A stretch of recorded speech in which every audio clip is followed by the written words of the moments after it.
Hey, hello everybody. Welcome in. I hope you're having a wonderful day so far. Welcome in. I am doing great. I'm tired like usual. What do you know?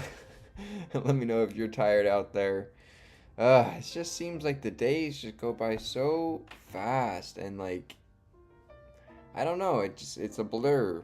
That's literally what it feels like. It's for lack of a better word is a blur. Like it just I'm back here and it felt like I was just here and I it's just when you start do this every day, it really, you don't get much distinguish between the events and so it does feel like quite the blur, but which can kind of, um, cause you make you like make a facade that you're not learning, but it actually you are. It's just that you're like used to learning by now. So it's kind of interesting. If you guys are part of the early crew, let me know what you're working on, and thank you guys so much for being here. I appreciate you guys for joining me for the study session here. What are you guys working on and studying? And leave a like here for the early crew. I'll put some hearts in chat for you guys. Hearts for you guys. Welcome, Pratham. Mr. Patel, how's it going? All right, let's go ahead and get this going. So we are going to watch, right, yesterday we watched part one of Corey Schaefer's Pandas tutorial video series. So we're going to watch his part two today and get some more familiarity with his Pandas series. Um, so this is the data frames. That's right. This is the surveys. Um, these are the notes I was making in the frames and whatnot. So let's go here and go um, Jupyter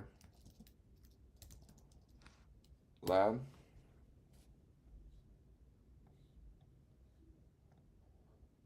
So Corey's using Jupyter Lab here, so we are also going to be using Jupyter here. Stanford one-year master's in management has really accelerated my career. I went back to the company.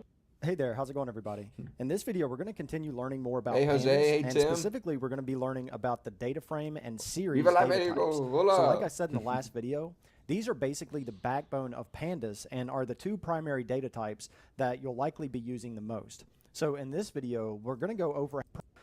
Hey there, how's it going, everybody? In this video, we're going to continue learning more about pandas, and specifically, we're going to be learning about the data frame and series data types. So like I said in the last video, these are basically the backbone of pandas and are the two primary data types that you'll likely be using the most. So in this video, we're going to go over how we can think of data frames and series data types in a different way, and then we'll look at the basics of getting information from these data types. Now, I would like to mention that we do have a sponsor for this series of videos, and that is Brilliant.org. So I really want to thank Brilliant for sponsoring the series, and it would be great if you all could check them out using the link in the description section below and support the sponsors. And I'll talk more about their services in just a bit. So with that said, let's go ahead and get started. Okay, so first, let's look at what a data frame is, and then we'll learn more about how we can think about this in terms of a Python object. So we saw data frames briefly in our last video when we checked to make sure that our data was loaded in correctly. So these were the objects that were displayed in Jupyter as rows and columns, basically a table. So let's take a look at what this looks like. So if you were following along with the last video, this is basically the same Jupyter notebook that I had before, except this is just cleaned up a bit. So we're importing pandas here. We are reading in our CSV files. So one is just our main data frame for our survey results.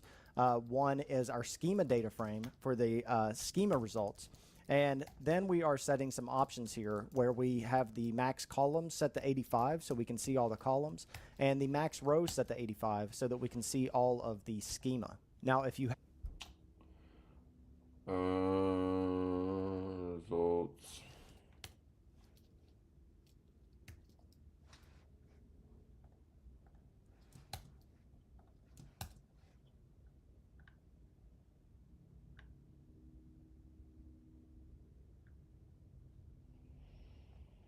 Ah!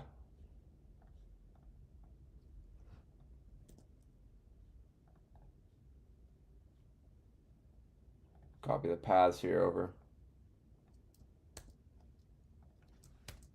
There we go. So then I want to kernel.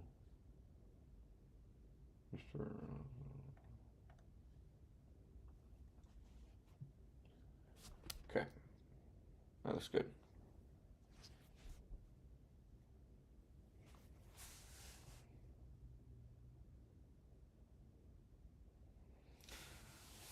Don't you get copyright in the future? No, I haven't ever. You know, it's like YouTube has like you have reactions. Like this is just a reaction, thing that we're watching a YouTube video via reaction, right? You have that, copyright um, clause. But Corey Schaefer he's a teacher, so I really think that he would encourage people to be watching this and learning together and learning this is the whole point of his videos. So I really don't think he would mind. He liked one of my comments the other day, so feeling pretty good about myself. Hey Raymond, would you recommend CS50P or CS50X? What's your level like? Honestly, you could do either at the beginning, but if you're super, super new, I would highly recommend CS50P just because Python's syntax is just very, very simple and it just will help you understand, loops. But CS50X will help you understand loops, I think, a little bit more um, intellectual because you're actually tracking indexes like using loops that way rather than using range in Python. So um, it kind of helps you increase your thinking about how loops are actually working. um, and then when you go back to Python, you use range, it's a lot more easier. Why did you decide to learn programming?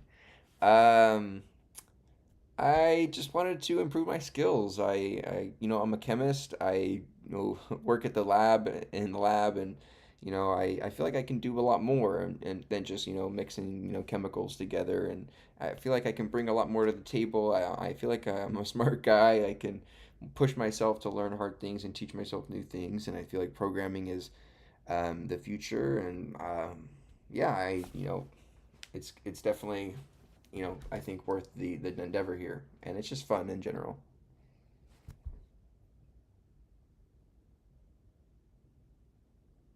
You can also do the pandas course in Kaggle. It's free. Oh, that's a good idea, Jose. Can you link that in the Discord? We should do that after we watch this to like solidify our learning.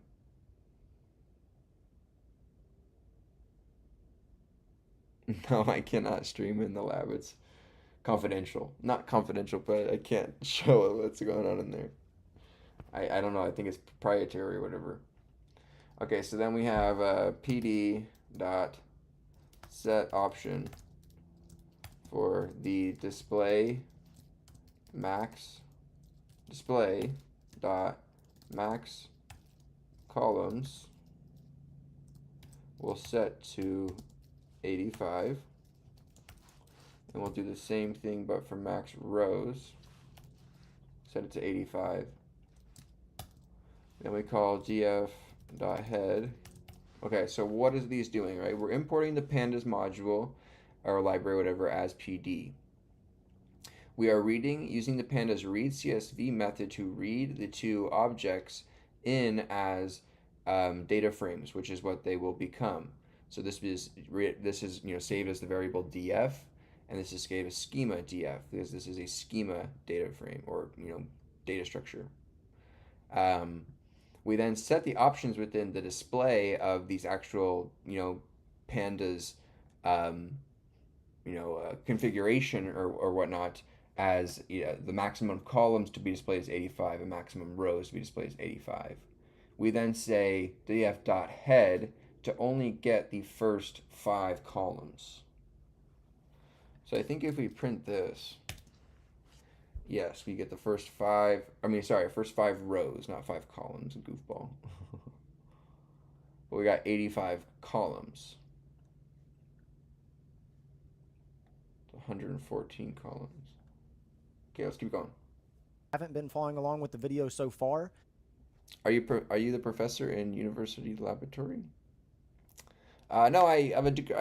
So for those who are new, I have a degree in human biology and a minor in chemistry, and I work as a formulation chemist for a biotech company where I make controls or biological controls that are used for like advanced analytical testing of like patient data, um, research and development, you know, and whatnot, calibration and configurations. Yeah. Then I do have a link in the description section below that links to where you can download this data and follow along with this. Okay, so this is a data frame here. So where we are printing out df.head, this is what this returns. So this here is the first 5 rows of our data frame. So you can see that a data frame is made up of multiple rows here, and we also have multiple columns. So in the case of this data, these are survey results, but your data can be, whatever your data is, but it's most likely going to be in rows and columns, kind of like a table. So for this data, with these being survey results, each row is one person who answered the survey, and each question was their answer for that question on the survey. So for example, this respondent number 1 here, they answered that yes, they were a hobbyist. And if you want to know what hobbyist means, then just like we saw in the last video, we can look at our schema data frame. So let me go ahead and print this out here, and let's look at this. So if I look at what a hobbyist is, then we can see that that question was, do you code as a hobby? So that's what this data is, and that kind of gives us an idea of what a data frame is. Basically, a data frame is just rows and columns. But now let me explain how I like to think of data frames using native Python. So if we were only using Python and not using pandas to store information in rows and columns, then how would we do this? Well, for those of you familiar with dictionaries, you might think that it's a good idea to store information that way. So let me pull up a new notebook here that I have open here with some snippets, and let's take a look at this. Okay, so let's look at this first cell here. So a lot of us are probably familiar with Python dictionaries where we have keys and values. So if I'm representing some data, 26. in this example, it's a person, then we can use a dictionary. So first off, I have a key of first, which is going to be the first name. It's got a couple and of then dictionaries that here. has a value of Corey. And then we also have keys and values for the last name and the email as well. Okay, so this dictionary here represents data for a single person. But how would we represent data for multiple people? Well, there are probably a couple of different ways that we could do this, but the way that I like to think of this in terms of learning pandas is to make all of our values in our dictionaries a list. So let's take a look in the second cell here to see what this would look like. So here in the second cell, now we can see that we have a pretty similar dictionary to what we had above. But now, instead of just a single string here for the values, I instead have a list. And our list currently just has one person. But now, since this is a list, we can add more first names and information in here. So the first value of our list is going to be our first person. So if I go to the third cell down here at the bottom, then now we can use this as an example to see what this would look like with multiple people.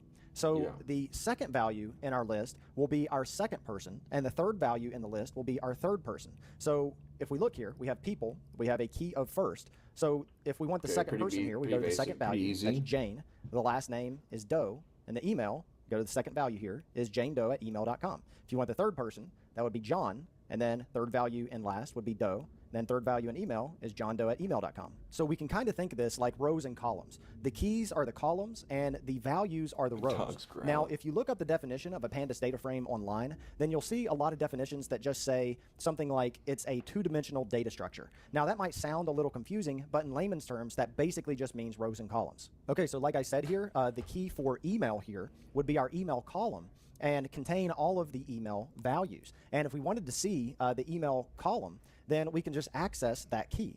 So if I come down here actually let me run all of these really quick here. I think I opened this up without running these, so I want to make sure that we have this registered. Okay, so if I wanted to see that email column, then I could simply say people and then access that email key. If I run that, then we can see that we got all of the emails. Now, the reason that I wanted to show you this is because I feel like this really helped me in terms of how I think about data frames. So data frames are very similar to this, but with more functionality than what we have here in standard Python.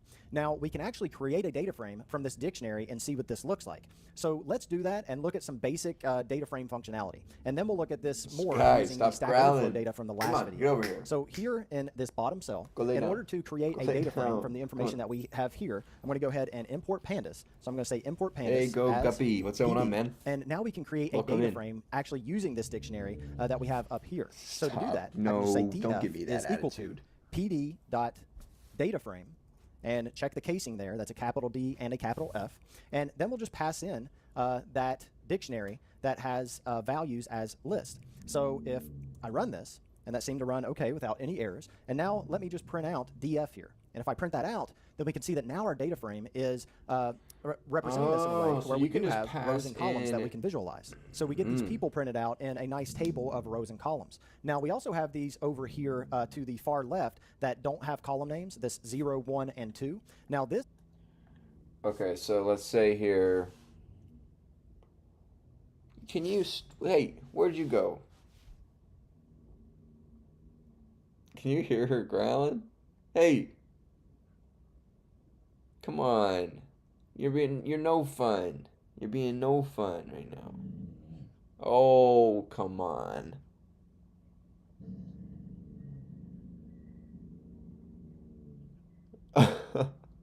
No, stop your growling. Oh, stop it. Okay, so he does.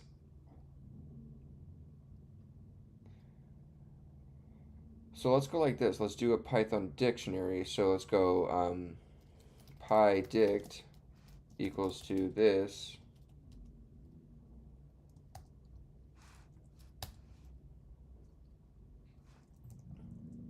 Okay, why? What are you doing? Come on. Uh,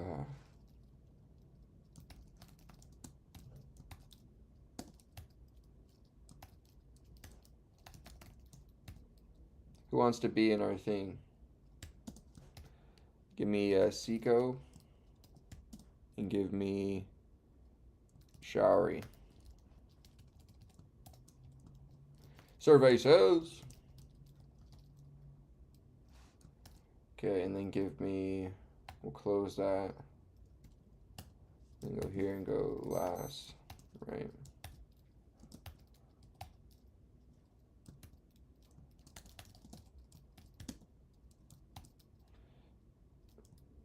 None. And then we'll go.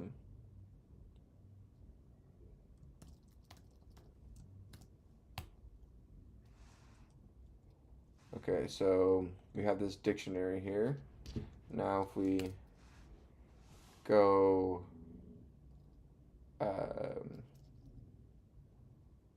df dict equals to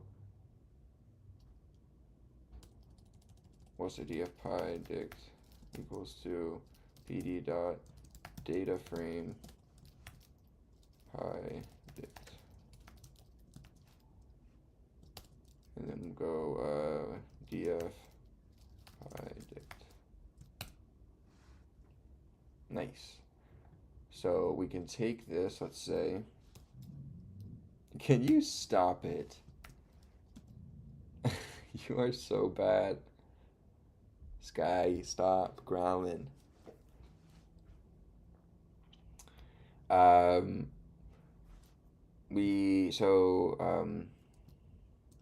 pd.dataframe can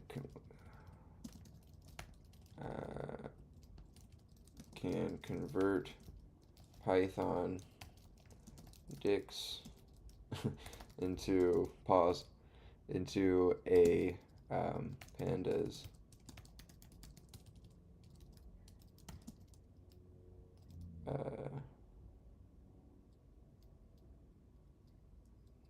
data frame,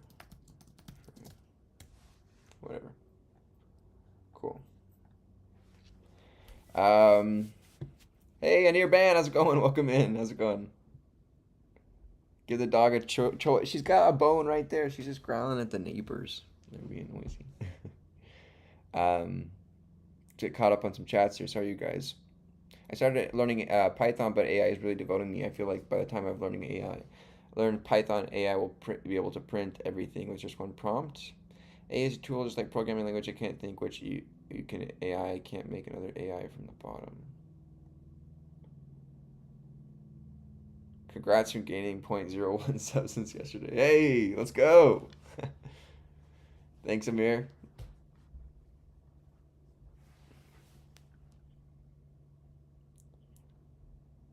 Dog wants a kid.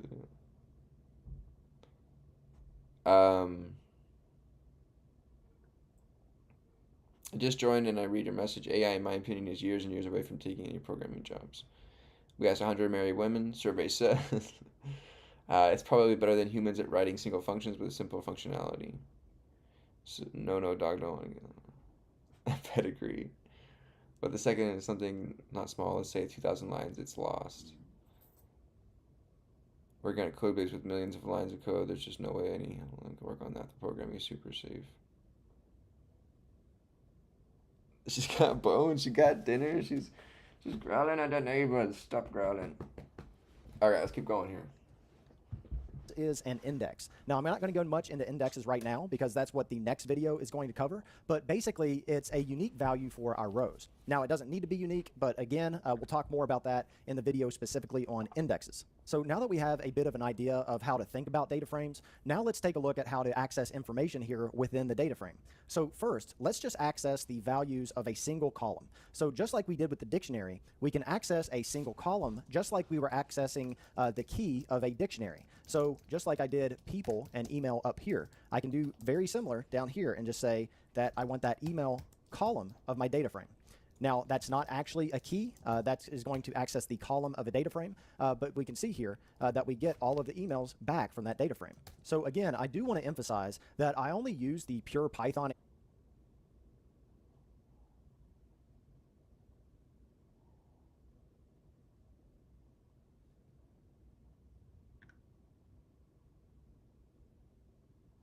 Oh.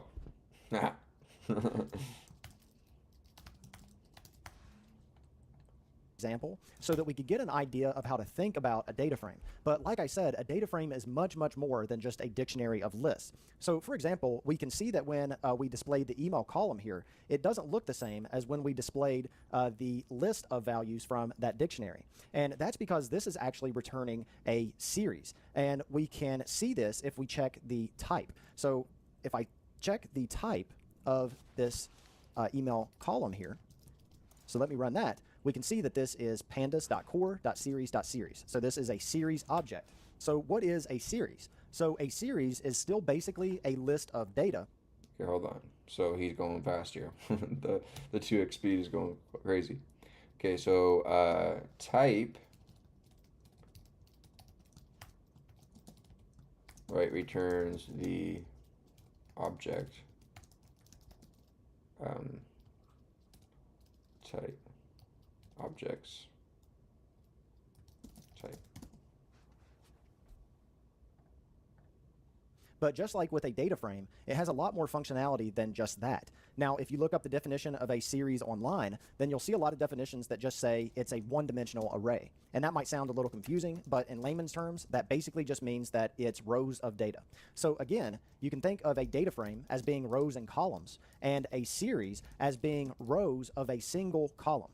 So a data frame is basically a container for multiple of these series objects. So again, that's important, so let me go over that one more time. So we can see that a data frame here is two-dimensional because it has rows and columns. So we can see here that it has first name, last name, email. Now, whenever we access just the email, then we can see that we get all these emails here. Now, this is a series, and I said that a data frame basically is a container for multiple series objects. So we can think of this email column here as a series, this last column here as a series, and this first column as a series. And also we can see where we printed out this series here for the emails, we can see that this series also has an index as well, just like our data frame did. So this index is over here on the left, the 0, 1, and 2.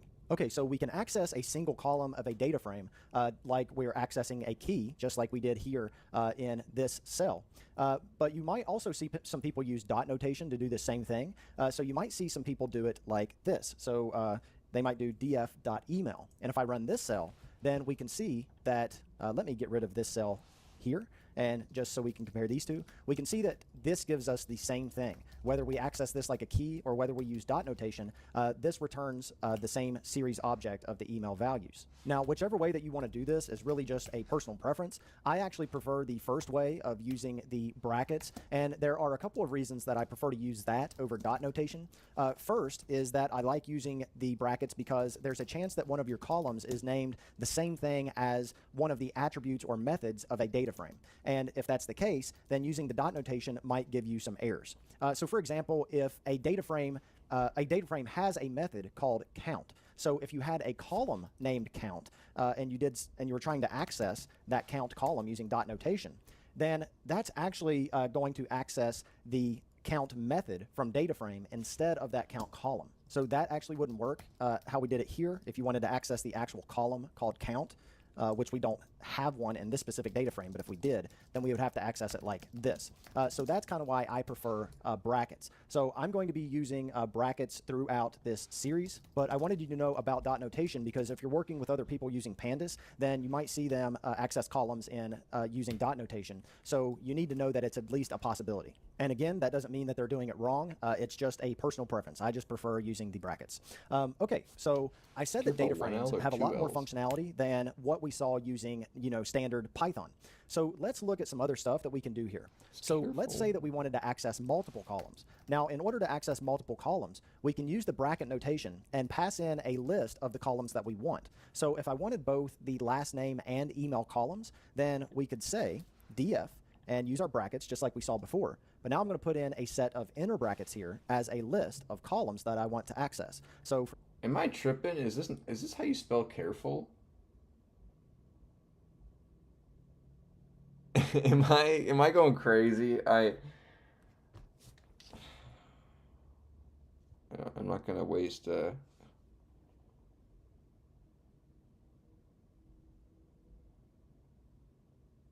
there's no E. Is there an E? Why am I tripping about this?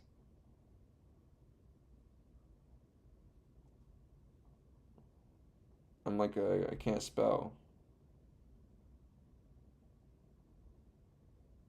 Yeah, it's just one. Okay. the first value, I'll put last for the last name.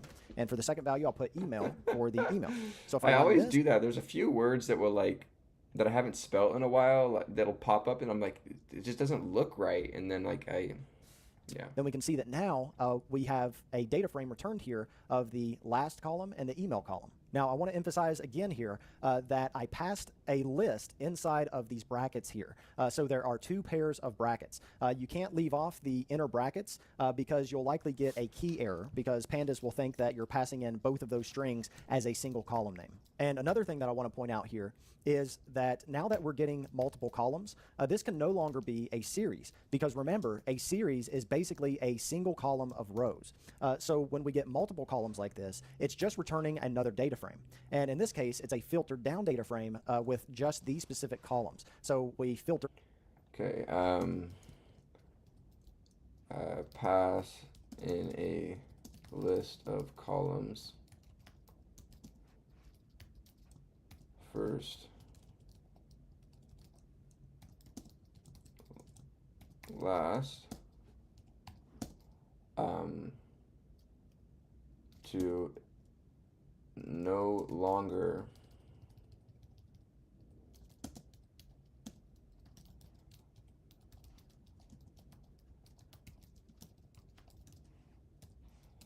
then this is no longer a series.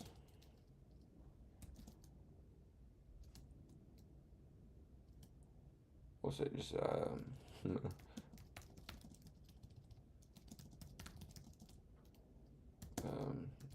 a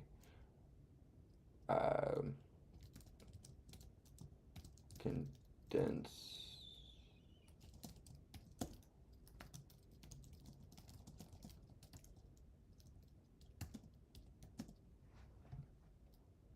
condensed data frame of the original.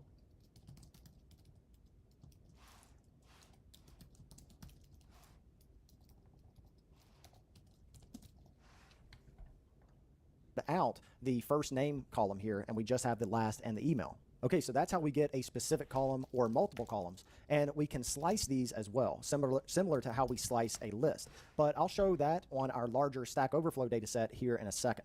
Now, if you have a lot of columns and want to see all of them easily, then we can just grab the columns specifically by saying df.columns, and we can run this, and we can see here that this gives us all of our columns here. So our columns are an index of first, last, and email.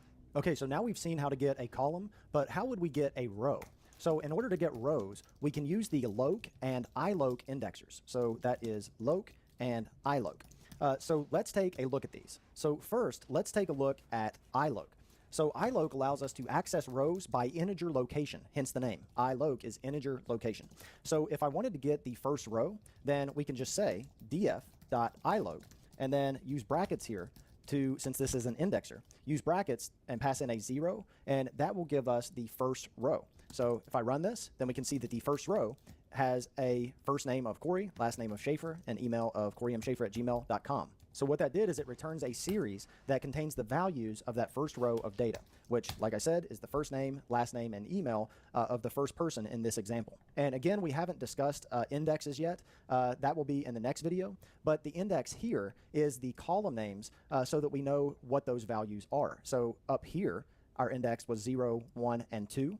But whenever we're actually accessing a row, it's going to set that index to the column name so that we know what those values are. Because if this just said 0, 1, and 2, then we might not know what these are. And just like when we selected multiple columns, we can select multiple rows as well by passing in a list of integers. So if I want the first and second row, then we can just say, and again, this is going to be a pair of brackets within these brackets because we're passing in a list to our index here. And I'm just going to pass in a list of 0 and 1. So if I run this, then we can see that now we get the first 2 rows of data. And again, be sure to pass in an inner list inside those brackets so that it does what you expect it to do. And also, we can see that now we're getting a data frame with these multiple rows. Now, with these iloc and loc indexers, we can also select columns as well. And that is going to be the second value that we pass into these outer brackets. So if we thought of iloc and loc as functions, then we can think of the rows that we want as the first argument and the columns as the second argument. So let me show you what this looks like. So here we have our inner bracket. Those are the rows that we want. But now, after that list, we can put a comma, and now we can specify the column that we want. Now with iloc, we can't specify an actual column name because these use integers, integer locations. So these are for integers only. So remember, our first name is the first column, the last name is the second column, and the email is the third column. So if we wanted to grab the email address of the first 2 rows, then we can grab the column at index 2, which will be the third column since all of these start at 0. So if I was to pass in a 2 here and run that, then we can see that now we get the email addresses of these first 2 rows. Okay, so that's iloc. So now let's look at loc. So with iloc, we were searching by integer location.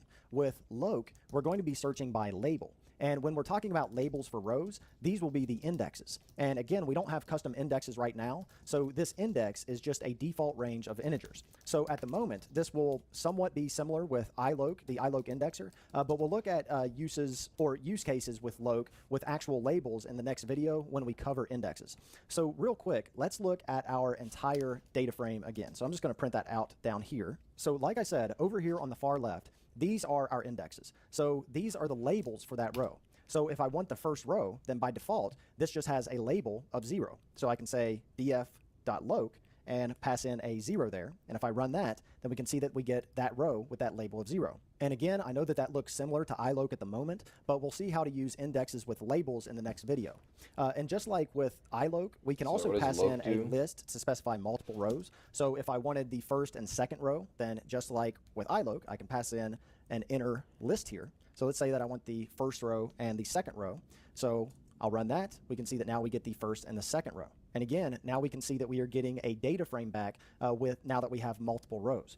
And just like with iloc, we can also pass in a second value into our indexer to select specific columns. No, I make all my projects from scratch. Now, with iloc, we used integers to select the columns, but now that we're using loc, we can use labels. So if we want the email column of these first 2 rows, then now we can just pass in a value of email. So if I run that, then we can see that now we get the email value of these first 2.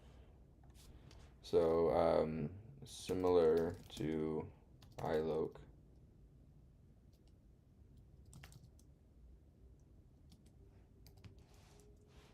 But columns can be passed as string. Columns arg. Second arg.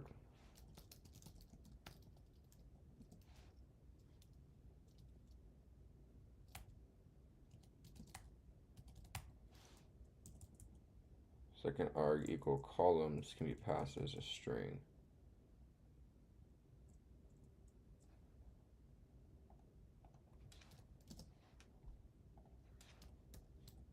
So then we'll give, you can go df pi dict and do dot loc,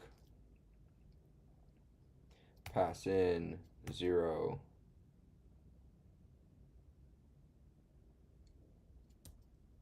right? But then we'll pass in just last here. And there we get just first last. Now if I give 3 or 2 last, I get, yeah, there we go. Okay. Rows. Now, I didn't show this with iLoc, but we can also pass in a list for the columns as well. So if I want the last name and the email for these rows, then instead of just passing in a string as this second value here, then we can pass in a list of strings of the columns that we want. So I'm going to wrap this in brackets here. I know that this can get a little confusing with all these inner brackets, but let's say that we want email and we want last name. So if I run this, then now we can see that we got these specific columns here, email and last name, for these specific rows, the row with label 0 and the row with the label of 1. And also notice that the columns display in the order that we used in our list up here within loc, which is a different order from our original data frame. So up here, it's first, last, email, but we asked for email and last, and it gave us back in that order of email and last. Okay, so now that we've seen the basics of grabbing certain rows and columns from a small data set, now let's go back to our data set from the last video and see how we grab some rows and columns from the Stack Overflow data set. So I'm going to go over here to back to our Pandas demo here. And again, just a quick overview of the data that we have here. We're importing pretty Pandas. easy. We have df as our main survey results here, our schema df as our schema results. We are setting some options here. This is what our main data frame head looks like, which is the first 5 rows, and then this is what our schema looks like. So I'm going to go down below our schema here, and now let's mess around with this a little bit. So let's go over a bit of what we learned and pluck out certain rows and columns. But first, let's see how many rows and columns that we have in this data frame. Now, we saw a couple of different ways to do this in the last video, but the easiest way to do this is to use the shape attribute. So if I say df.shape and run this, then we can see that we have 88,000 rows and 85 columns. So let's grab all of the responses for the hobbyist column. So again, what I'm trying to do here is, if we look at our main data frame, I want to grab all of the responses for this column right here, hobbyist. Okay, so how would we do that? Now, if you remember, if you want to see what columns are... What are these things called without... They're not called decorators, they're not attributes, they're not parameters, they're not decorators. What are they? What are they? What are they called?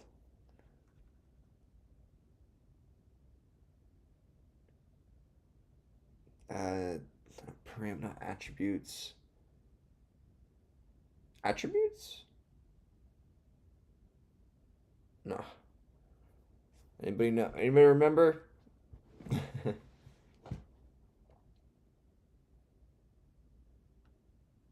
you remember what these methods without function calls are? The aren't functions that just return back data pertaining to the class object.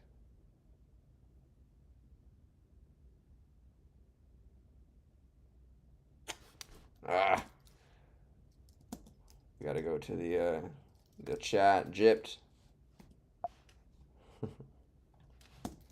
What are dot methods that are not functions that just return data about an object?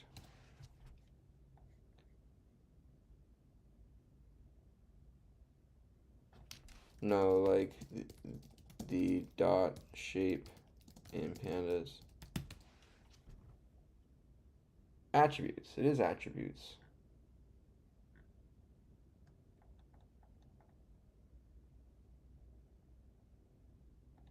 Huh.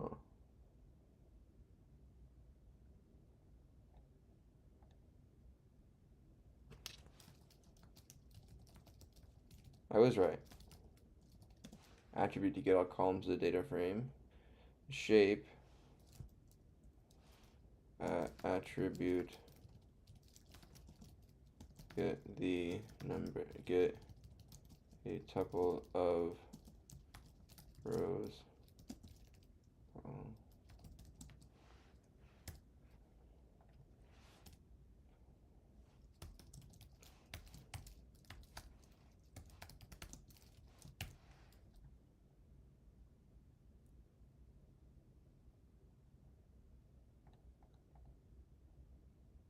df.pydig.shape. Invalid non-printable character.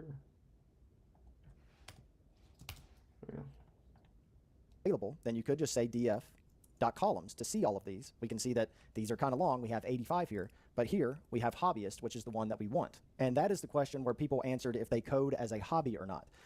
And in the next video, we're going to cover indexes. I'll show how we can, search a schema data frame to find exact questions so that we can see what questions are what specific columns in the data frame. But right now, let's just grab those hobbyist responses. So if you remember from that small data set that we just saw, in order to grab that hobbyist column, we can just access that like a key. So if I say df and then pass in hobbyist there, then we get a series of all of those responses. And luckily that doesn't display the entire 89,000 rows in our browser here, but we do get the head and the tail of that data to get an idea of what those responses look like. Now, real quick, let me show you something that we'll cover more of further into the series, but I want to give you an idea of how powerful something like Pandas is. So let's say that we wanted to know how many of these responses were answered yes and how many were answered no. Now, if we were using regular Python, then we might import the counter class.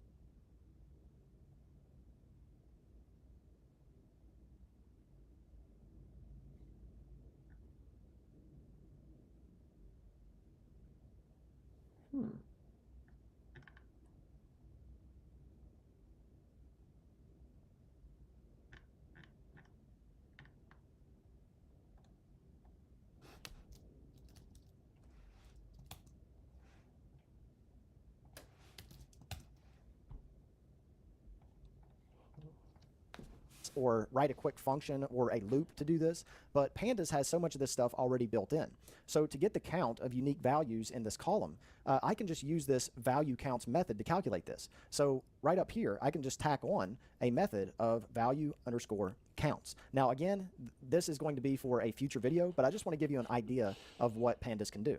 So whenever I add this value counts method, we can see that out of I'll the read your series chats that in a we second. You returned guys here are for all our gassing me answers up. for this hobbyist question, the value counts are 71,000 people said yes, they do code as a hobby, and about 18,000 said no, they don't code as a hobby. And again, we'll cover more of this in future videos when we learn more about analyzing data in depth, but I wanted to give you a quick taste as to why it's beneficial to even learn Pandas like we're doing here.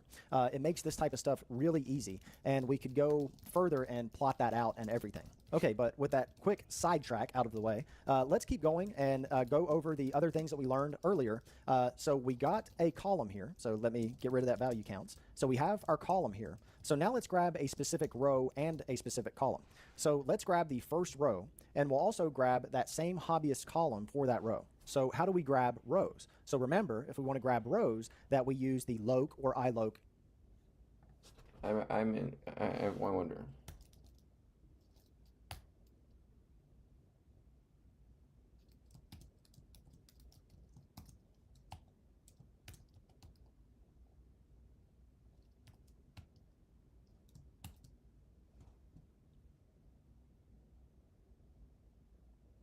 Aha! But you can't go like this. No. Okay, so this is inverted than typical Python lists. Oh, that's interesting. Why did they do that?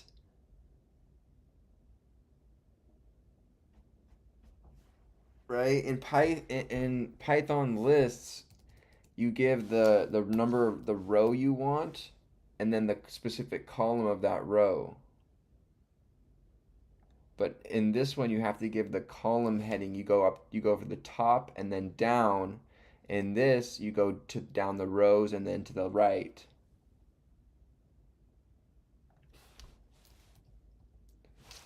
Ah.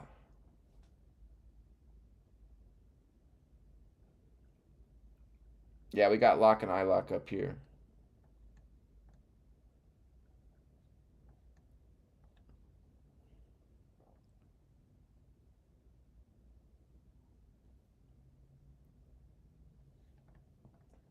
Or indexers. So I'm going to go ahead and use We're almost done loc with this. because remember that that's the one that allows me to use This is labels. really And I'm a lot going of to use a information. label instead of an integer for the hobbyist column name. Now again, since we're just using a default index, and we can see the indexes here, 0, 1, 2, 3, 4. Since we're just using a default index instead of a custom one, our current labels for our indexes are just a range of values from 0 to 88,000 something. So in order to get the first row, I can say df.loc and pass in that label of that first index, which in this case is just a 0. And these are all of the responses from the first respondent. So this is one person's entire survey results here. Now, if we wanted to see their results for just that hobbyist question, then remember, within the brackets here, I can pass in a second value for the columns that I would like. So if I pass in hobbyist, then we can see that their answer to that, whether they code as a hobby, is yes. And also, like we saw earlier, I can also pass in a list of multiple rows or multiple columns to get the exact rows and columns that we want to see. So to get the first 3 responses for the hobbyist column, then instead of just passing in a single value here, then I can put in some inner brackets here and pass in a list of multiple rows. So if I pass in a list of 3 rows here and run this, then these are the first 3 results for that hobbyist column. Now, one thing that we haven't seen yet is that we can also use slicing to grab multiple rows and columns as well. Now, if you're familiar with list slicing, then this is pretty much the same thing. The only difference is that our last value is going to be inclusive, at least with loc. So if we wanted the first 3 rows, then we could say that we want from 0 and then slice to the index of 2. And if I run this, whoops, and I accidentally made a mistake here. Actually, whenever we're using slice, Okay, so get the um, data frame column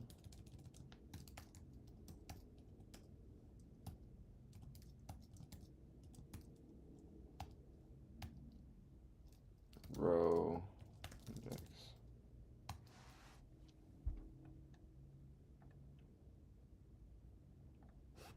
You do data frame 0, 0? No. You have to have a key that is that one. Okay. we do not wrap these in brackets. So why did they do that? Why did they make it so that it's inverted from, how you typically handle a 2D matrix in Python alone natively, where you would access the rows via the first index and then the column of that row or the actual value in that row via the second index. Now you're accessing the column and then the value in that column. So I'm going to take that out. So for our first value, we're just saying we're no longer passing in a list of values. We're just passing in this slice of 0 and then colon 2. So if I run that, then we can see that now we get the same result that we got before. And we can do this with the columns as well. So right now we're only getting the hobbyist column, but let's go back and look at our columns and see what columns come after the hobbyist column. So up here, these are all of our columns here where we printed them out. So let's look at a few columns after hobbyist here. So we have open sourcer, open source, employment. So let's say that we wanted to get all of the columns from hobbyist all the way up to this employment column. So to do that, I'm just going to copy that. We can come down here and we can just pass in a colon and then employment, and that'll do a slice from hobbyist to employment. Now, I also want to point out that this is the reason that slicing is inclusive for these values, because imagine how much of a pain it would be if we wanted all of the columns from hobbyist to employment, but the last value here wasn't inclusive, and we had to come up here and say, well, if I want from hobbyist to employment, then I really need to pass in, hobbyist to country, and country's not inclusive. That would just be way too confusing. So it's so much easier for this to be inclusive here. So if you were wondering why they did that, then that's why they do it. So if I run this, then we can see that now we get these first 3 rows here, and for the first 3 rows, we get all of those responses for the columns of hobbyist, open sourcer, all the way up to employment. So now we've seen an overview of everything that we've learned about exploring our data frames and series objects so far, and how we can pluck some, basic information out of these. Now, there's still tons to learn about data frames and series objects, and we'll continue learning more about these throughout the Pandas series.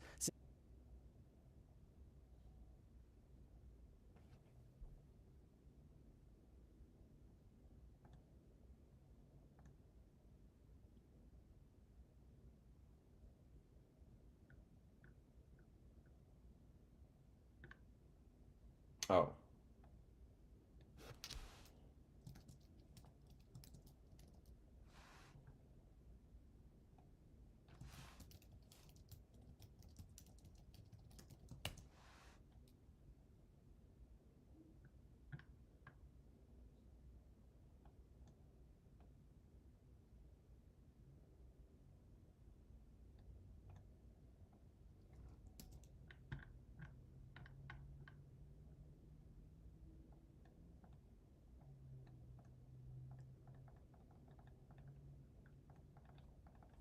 What's going on?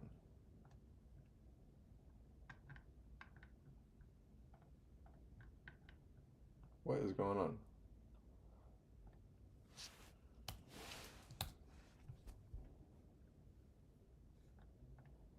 These two data types are the main data types that we'll be using in Pandas. So we'll be learning more about advanced filtering, queries, how to see which data type each column of our data contains, and a lot more. Now, before we end here, I do want to mention that we have a sponsor Something on for the this video, screen and that I that is had to Brilliant.org. Brilliant is a gonna problem-solving block out the website way. that helps you understand underlying concepts by actively working through Get data outta analysis. here. We don't need And that Brilliant would be an distraction. excellent way to supplement what you learn here with their hands-on course. All right. Okay, so I think that's going to do it for this Pandas video tutorials, and would like to support them, then there are several ways you can do that. The easiest way is to simply like the video and I'll give let the ad run because learn here with their hands-on courses. They have some excellent courses and lessons on data science Corey's that do video. a deep dive on how to think about and analyze data correctly. So if you're watching my Panda series because you're getting into the data science field, then I would highly recommend also checking out Brilliant and seeing what other data science skills you can learn. They even use Python in their statistics course and will quiz you on how to correctly analyze the data within the language. Their guided lessons will challenge you, but you'll also have the ability to get hints or even solutions if you need them. It's really tailored towards understanding the material. So to support my channel and learn more about Brilliant, you can go to brilliant.org/CMS to sign up for free. And also, the first 200 people to go to that link will get 20% off the annual premium subscription. And you can find that link in the description section below. Again, that's Brilliant Pandas video. I hope you feel like you got a good introduction to a lot more. Stick around for that. Now, in the next video, we're going to be learning more about indexes. So we saw basic default indexes in this video, but we'll learn how to set the index to specific columns and the benefits of doing that in the next video. But if anyone has any questions about what we covered here, then feel free to ask in the comment section below, and I'll do my best to answer those. And if you All right, sweet. That was pretty easy. That really was not hard at all. Pause. Tim. Pause, Tim.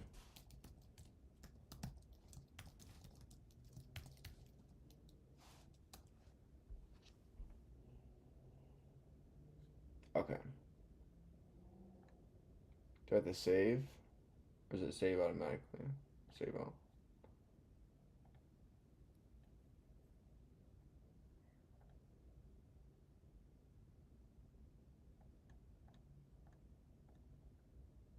Cool. Nice. All right. Let's get our project going here, yeah? I'm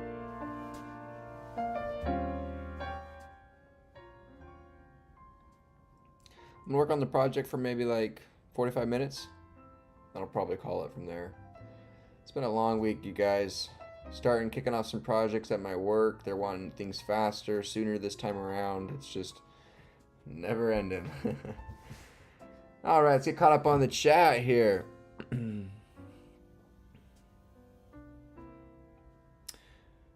Yeah, get to work. So he asked me, do I use videos to create my projects? All my projects have been complete original ideas. Now, they don't reinvent the wheel like I often say. They don't do anything, new or special, but they all are original in, format to my like creativity, I guess.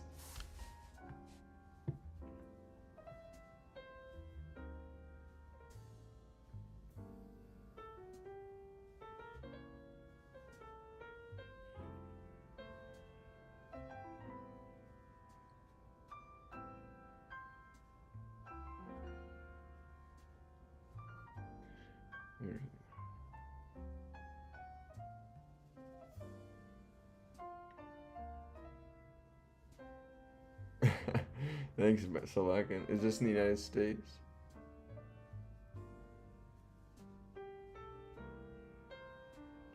Well, I am kind of in data science currently, I guess. Like chemistry, data analysis, analytical data analysis.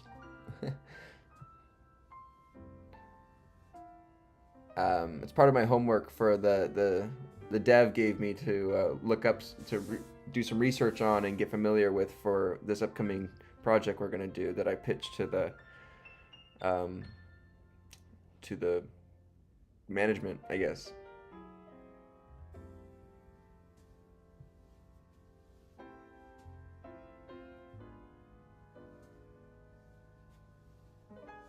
All right, hey Latrain, or Let Rain maybe, Latrain or Let Rain. I've been going for 11 months now. It's been wow. Cool.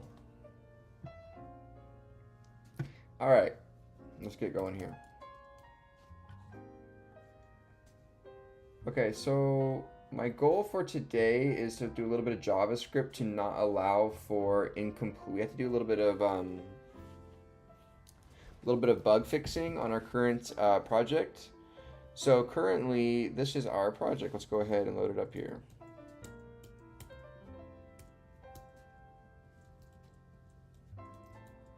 What is it called? There it is.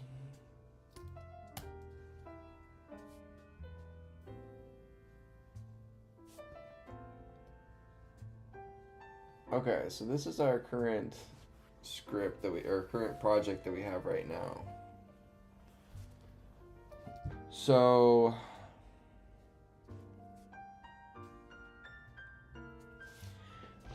right, right, we need to allow. So right now the user, they need to put in unique values, and that's not really specified at the moment. So if I press run simulation here, what happens? Finished blank. I don't get anything with no RF values. So I need to get some, write some JavaScript here to make sure that these are unique.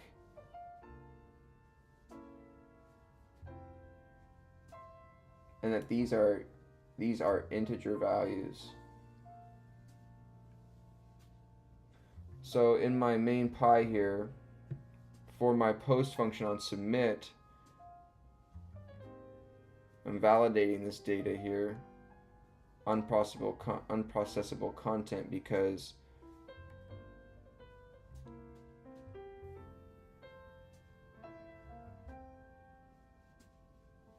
so how can do you guys know how to catch, like, how do you catch exceptions? Like, how do you catch errors? Like for error 422, for unprocessable content, for this or whatnot. Would I not want to allow it to go into, let's go here, let's say I am wanting to do some form validation using fast API. Try catch.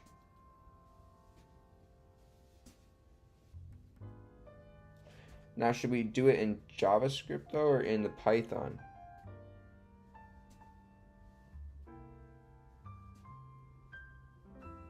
Is it in...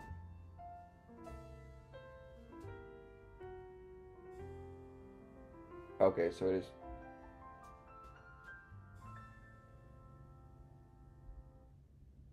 Okay, so it's JavaScript. Okay. So let's go to our index here. So this is our script currently. So we are getting the loading label by ID. So this is right. So this is the loading label, right? And then we have an event listener on the submit, right? We prevent it from refreshing the page. We change the contents to status loading chromaplot. and then once it gets the new form data, the response is await fetch the submit and this right here, and then we get the response in JSON here. Oh, response.json.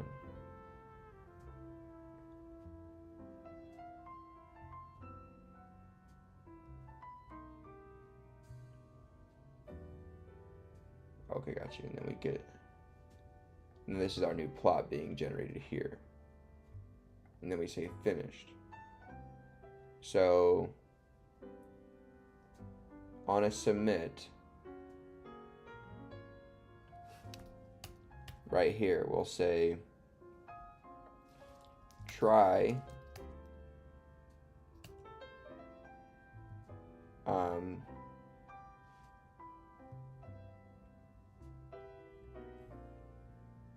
if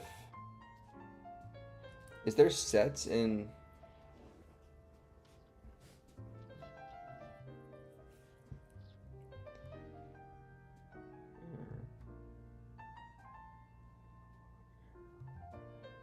wrap all your code in, try code, catch. Okay, so try, and then catch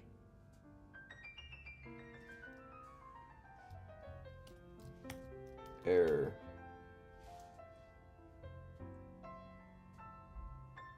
Like this.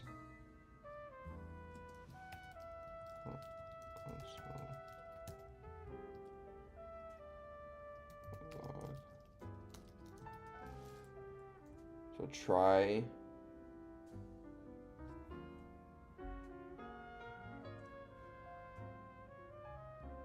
so I try all of this and then catch the error at the end.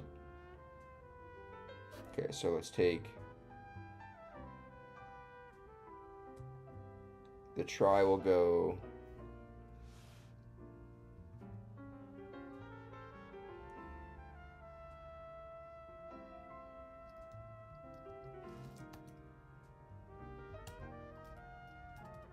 try like this. Get rid of this.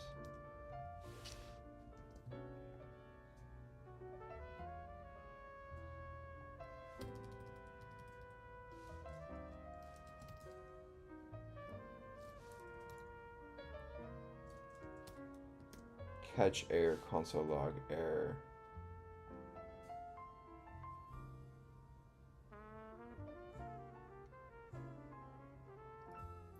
So then how can I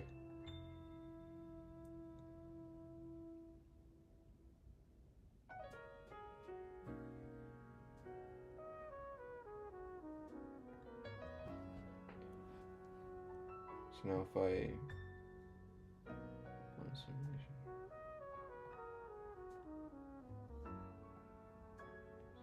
content.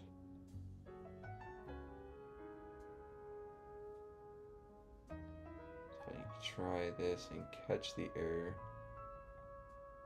I'm not raising console.log error. Well, it's logging the error here in the console. But I want to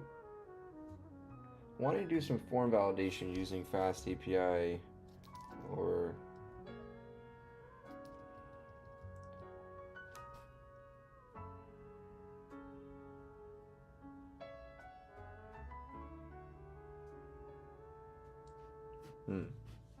okay. So then let's think here. Before we go to the here, let's say, so if I want to say, we got the loading label, so let's get the entries.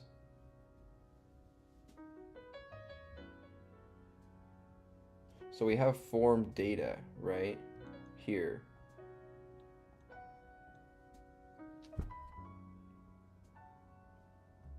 So can we access the form data?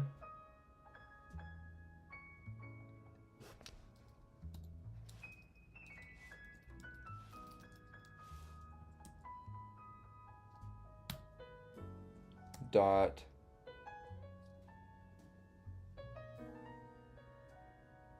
so is this a JSON object? So I'll say form data dot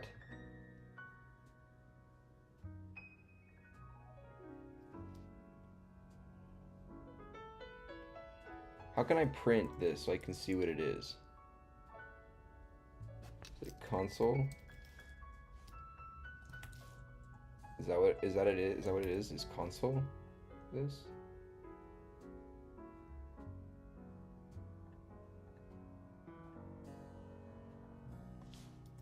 Is it console.log?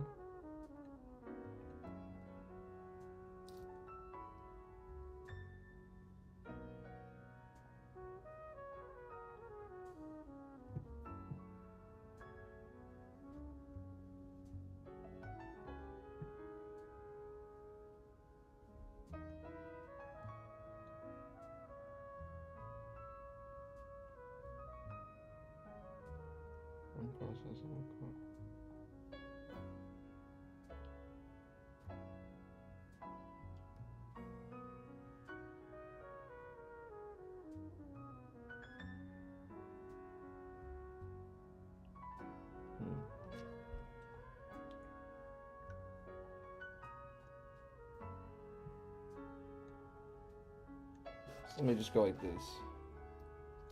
Document dot. How do you show?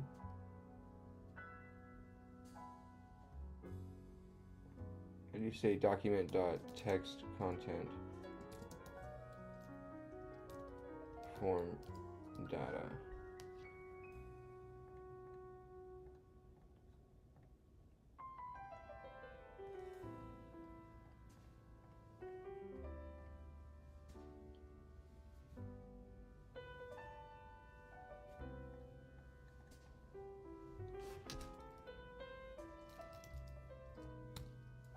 Dot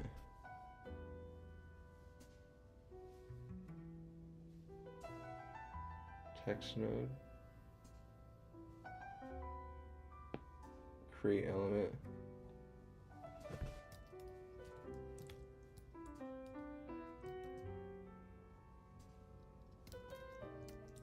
label temp. So I say temp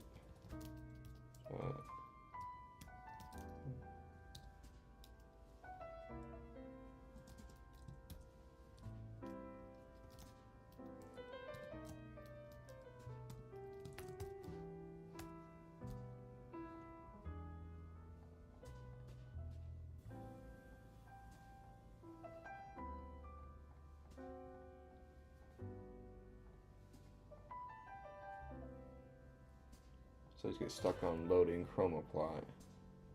Now it doesn't move anywhere.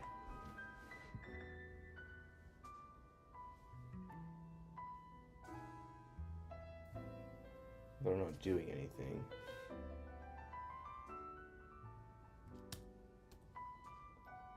I refresh this and get test 1, test 5. But now it's giving me the finished.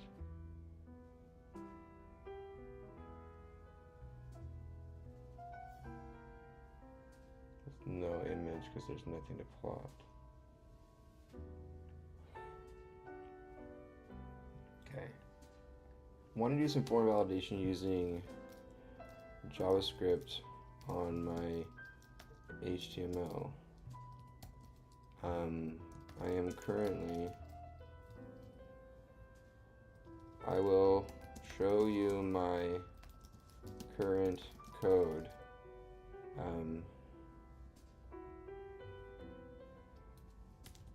I don't want you to show me code.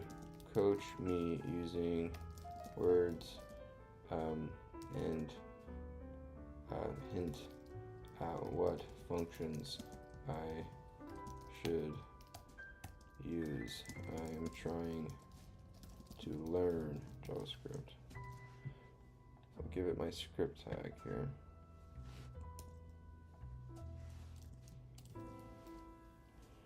The form entries need to be unique, and the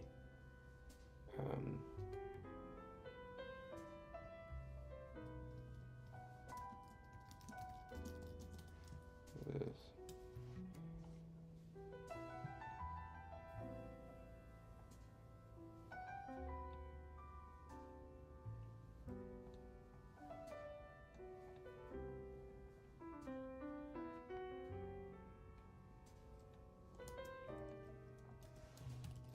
The compound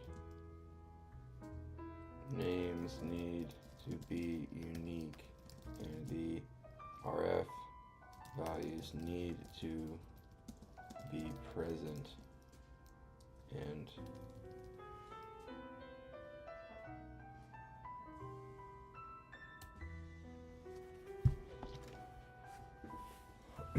great, you're on the right track, and I love that you're trying to do this by doing, since you're aiming to validate a compound. Compound names are unique and RF values are present. Let's coach you toward how to handle that using JavaScript. Intercept the submit. You're already doing this with the event to prevent default. Good. Validation should happen before the fetch call.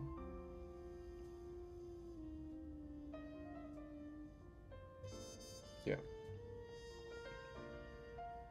Gather all input values. Think about how you could select all the description inputs of all the RF inputs.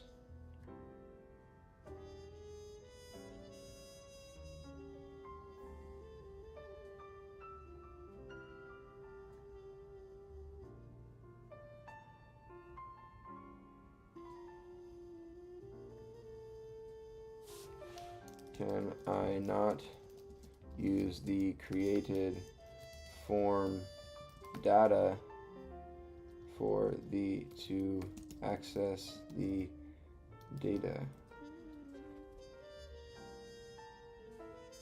It gives you the key value pairs of all form inputs. You can iterate over it using the for, of, or .entries. It works well if your inputs are consistently named and you're okay working with strings. Right container is harder to link RF.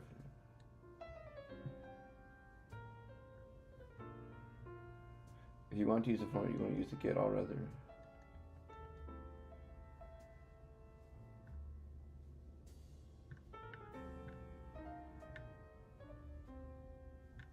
Okay, so he says, gather all input values. Think about how you could select all the document inputs and all the RF inputs. Hint, you might want to use something like query selector all with a class like compound entry, then filter by type.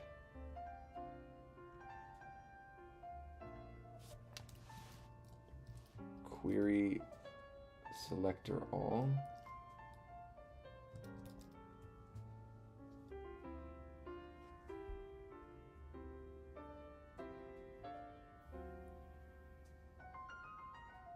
Yeah, vanilla JS here. What's going on, John? Long time no see, friend. So query selector all.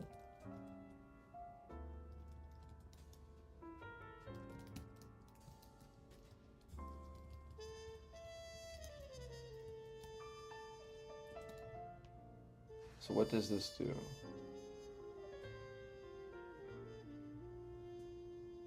Okay, so let's select query for all of the compound entry descriptions.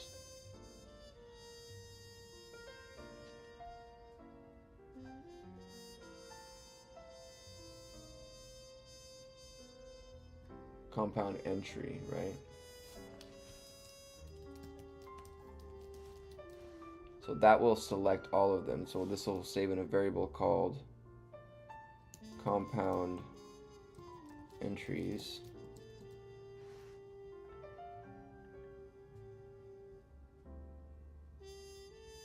So how can I print this out?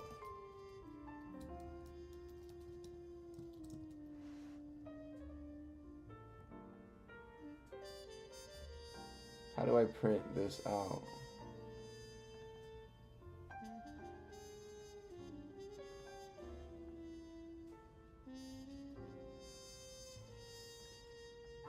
Huh.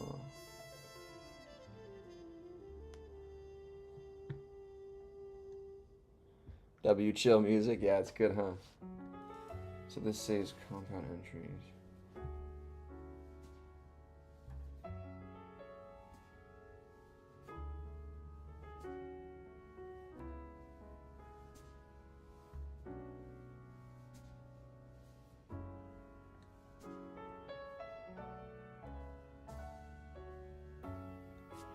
I am really new to JavaScript and don't really know what these methods or functions you are saying do for the DOM access.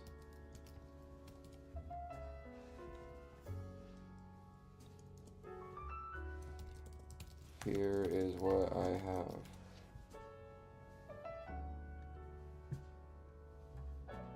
This won't work as expected. A compound entry is not a valid selector on its own. You start with a dot if it's a class or a hash. Okay, so a dot compound entry.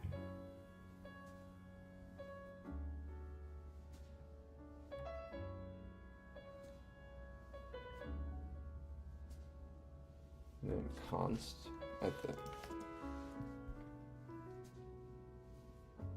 This will give you a node list of all the elements in the compound entries list will contain all the input elements, both descriptions and RF values. So next you want to filter or loop through them. Use .for each if you're going to go one by one, or use element.type or element.name to figure out which kind of input it is. Use console.log compound entry, okay.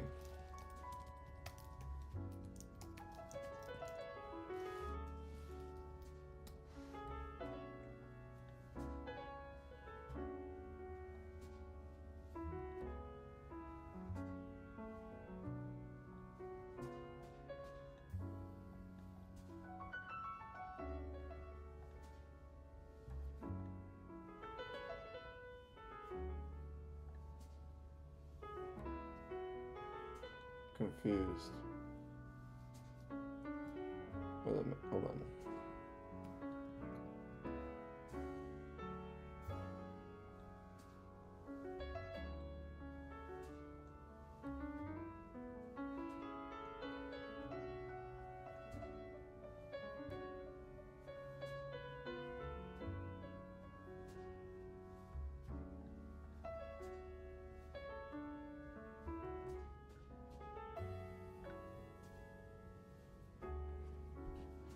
How do you see that? Where do I see it at?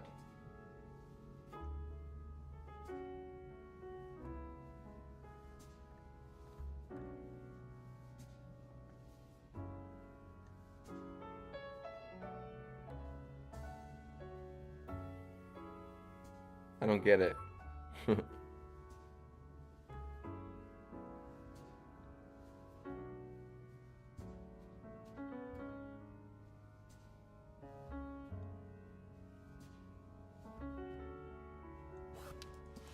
Where do I see the console? I was in the console. I'm just getting these undefined images. Oh, here, payload.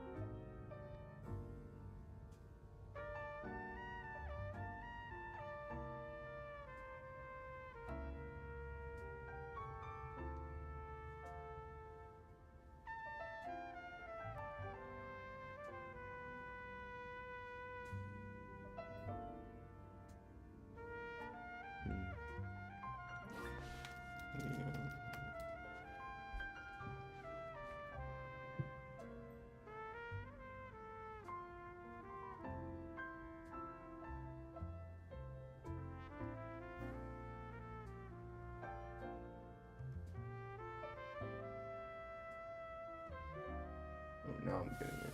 Test 1, test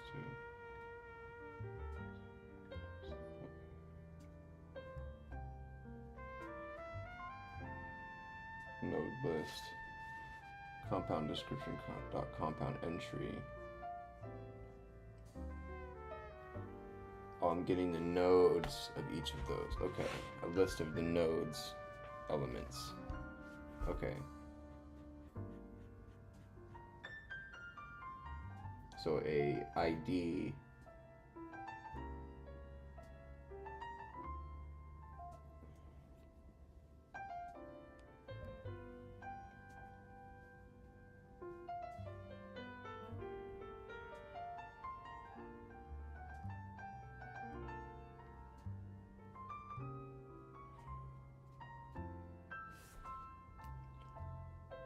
Okay.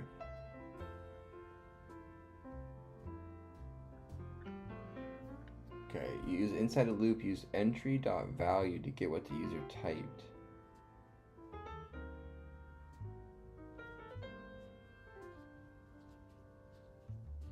For inside a loop, use entry.value to get what the user typed. Check entry.name or checker.id.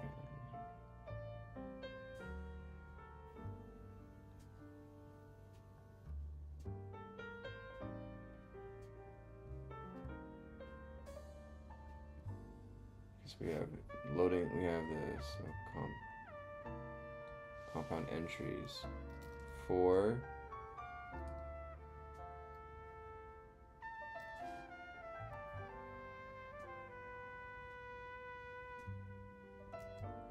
for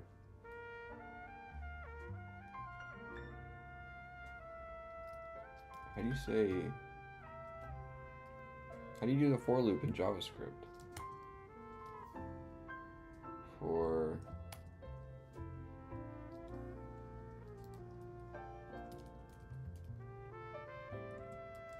how do you do for loops?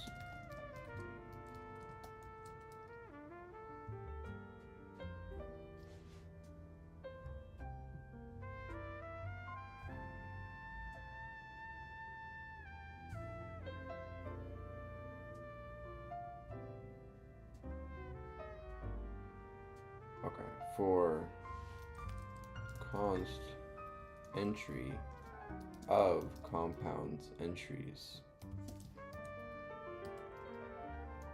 console.log entry.value.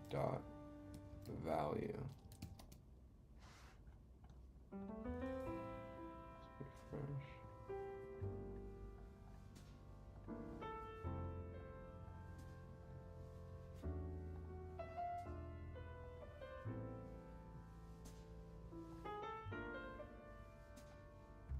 Test 1, 2, 3, 4. Okay.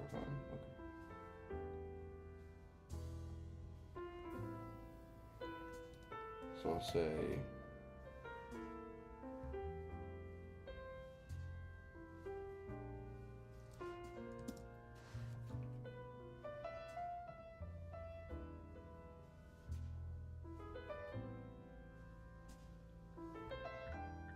okay, so then our next step is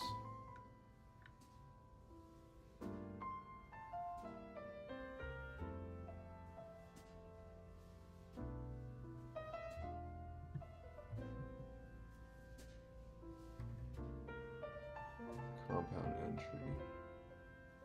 So if entry dot ID or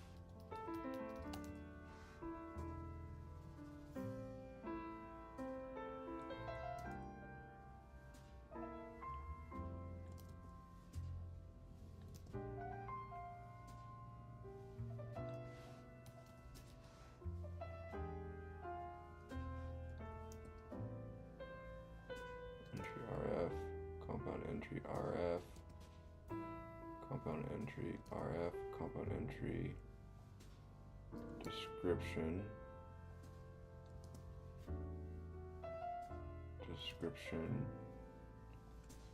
RF. So then we'll query select for the dot compound entry description rather. Value. Now if I refresh this, go test 1,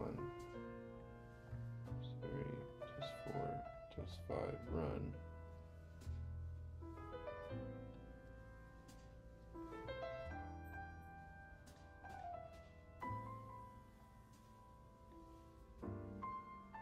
Compound entry description.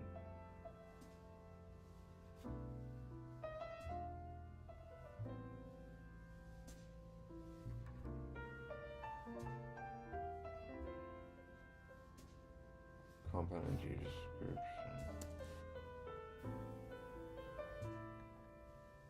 Why isn't that working?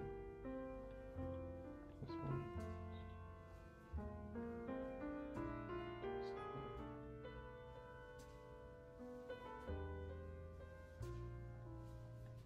What's getting status none? Oh, I have an error here. So say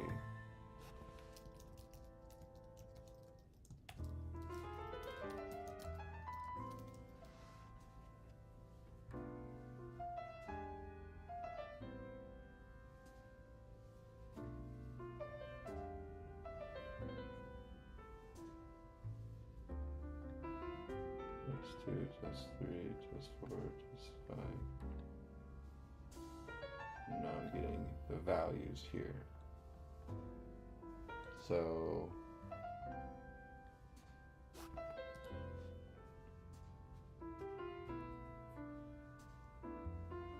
okay.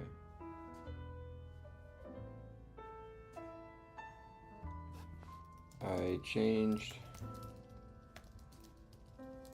the class of the entries themselves to just query select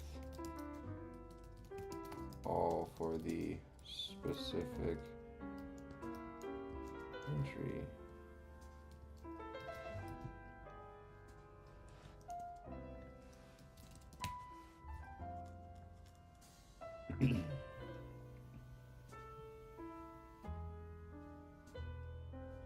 Now that you're grabbing the values, collect them into an array. Check if any are empty.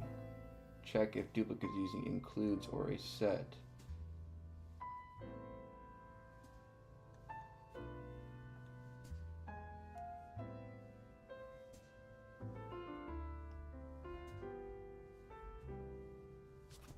Can I just convert to a set and check if length less than 5, and if so, it's an error because dupe or missing?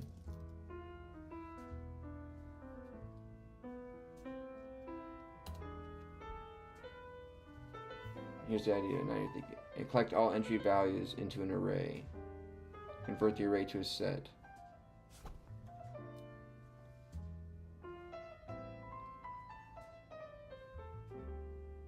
So can I just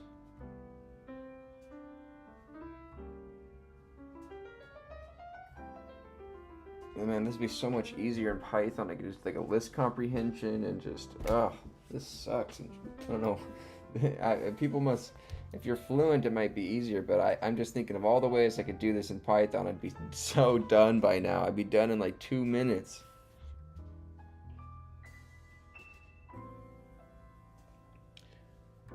So we have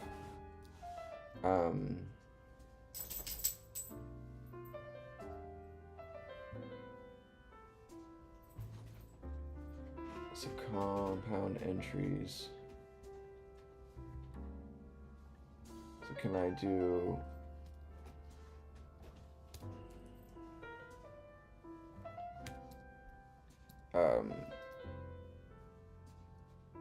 entry array. Entries are entries. Entry description array is equal to, is it a list like this in Python?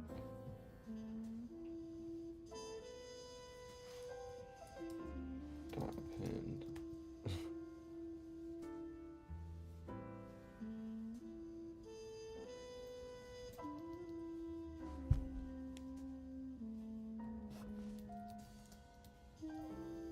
Entry description array dot append.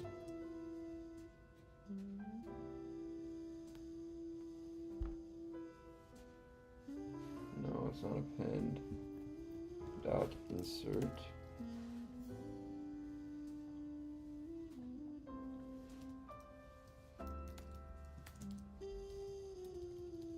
How do you add to an array?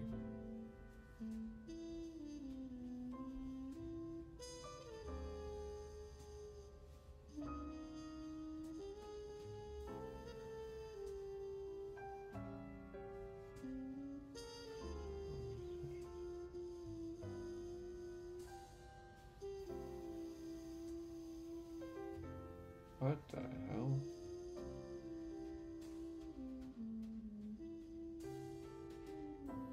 This looks so stupid.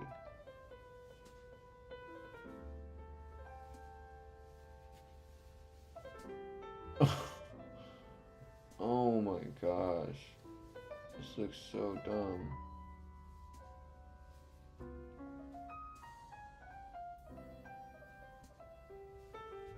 So compound entries in.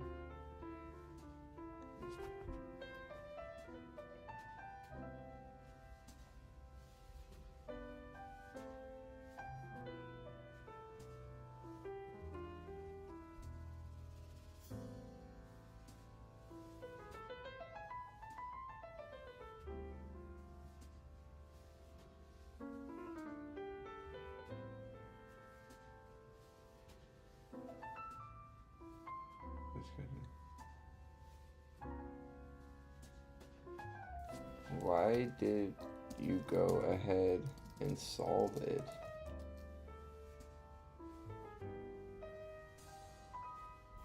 What the hell?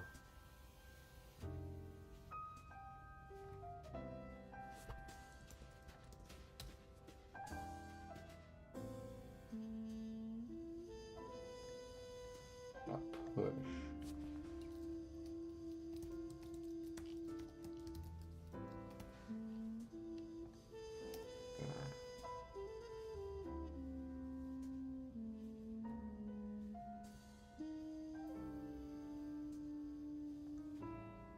Do I need like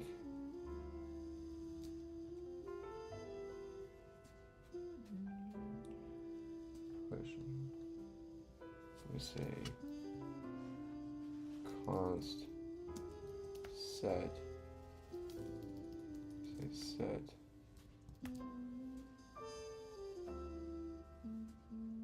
entry.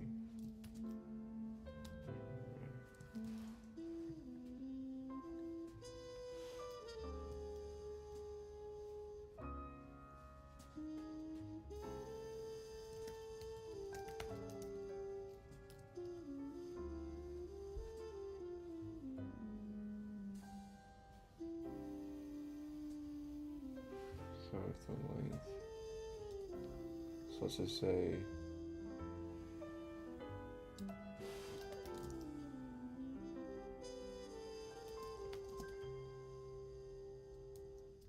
if entry dot value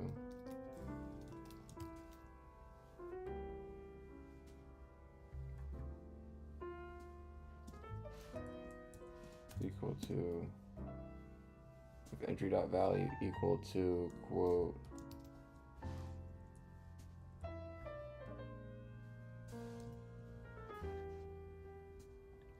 not equal to that, then we'll go ahead.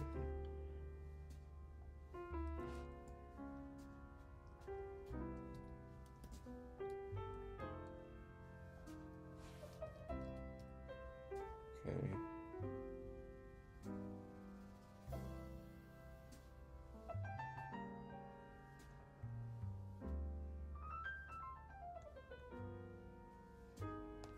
Hey, Miss Gina.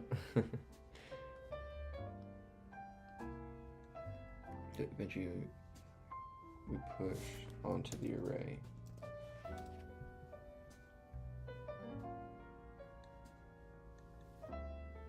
Check out the length of the entry is 5.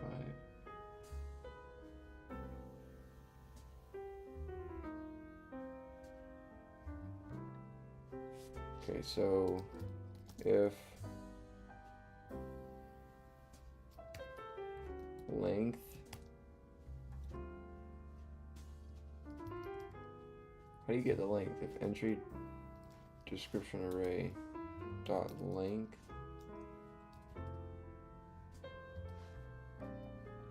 how do you get length?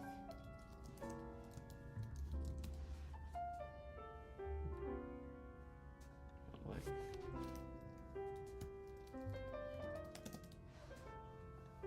If entry description array dot length less than 5.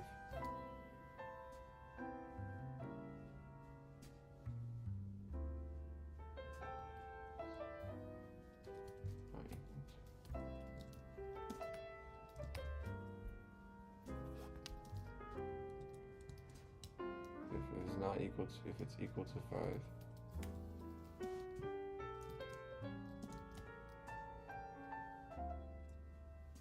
Set entry description.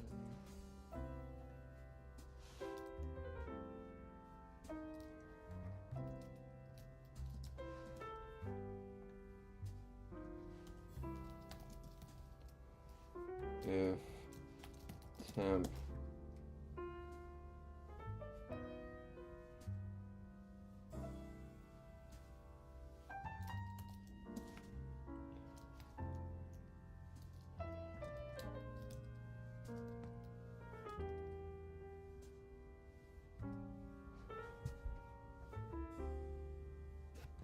so what here?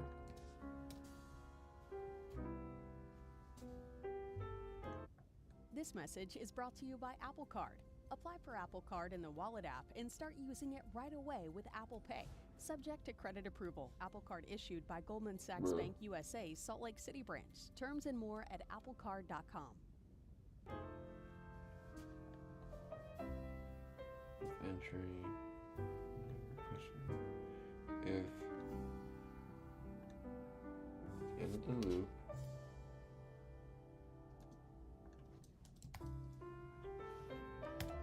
if entry description length equals to 5, let temp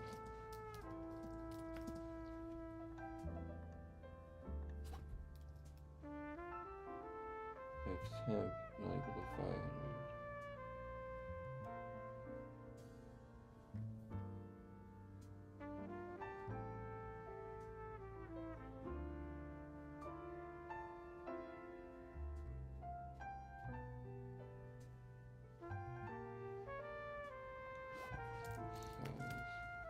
Equal to 5.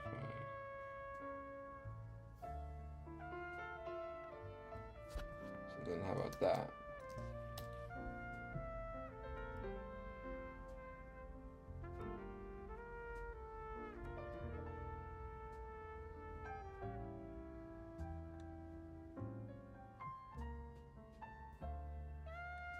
Let's see.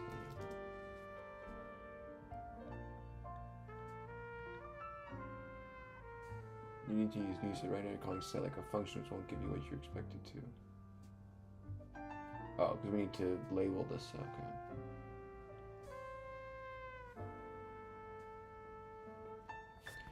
What error stuffing can I raise to say, oh, this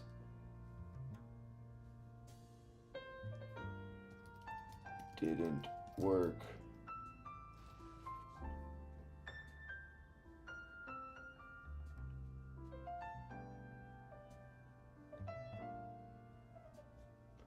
So let's go like this. So if temp size is equal to 5,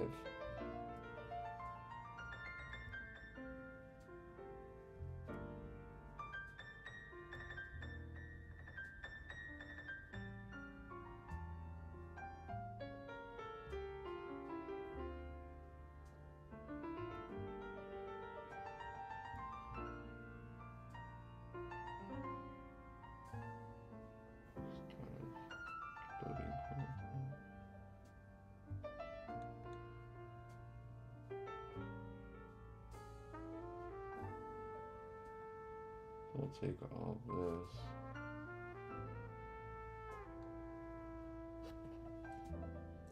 This out, right? Temp.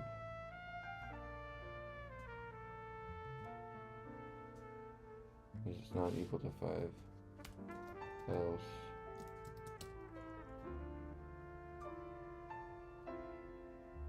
I'm gonna run this.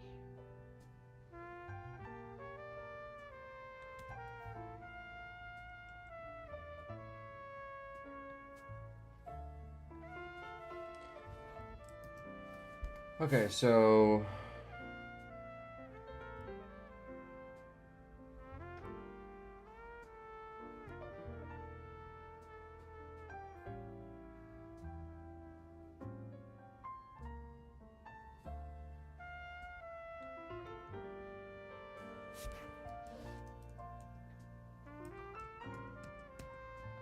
then we say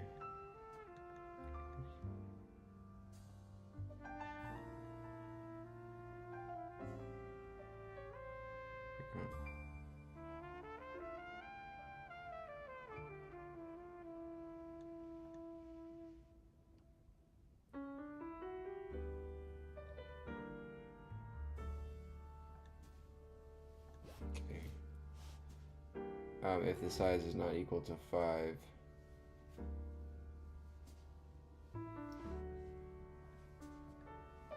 invalid compound description.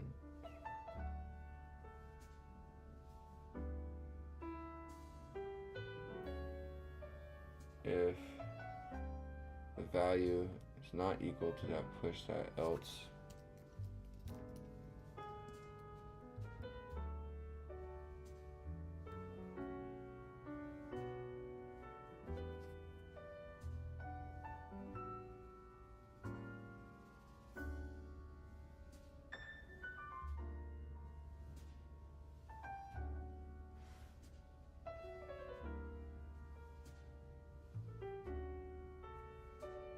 If it is equal to it,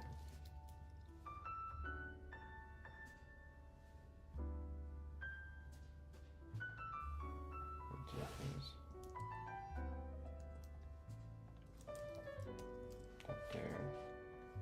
We'll say if it is equal to it, we'll say loading label dot text content equals to status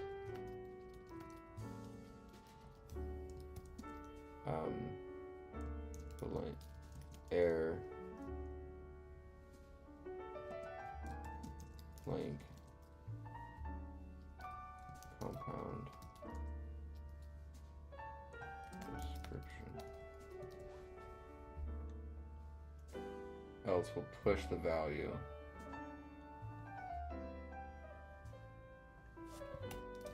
Break out of the for loop. We don't need to stay in here.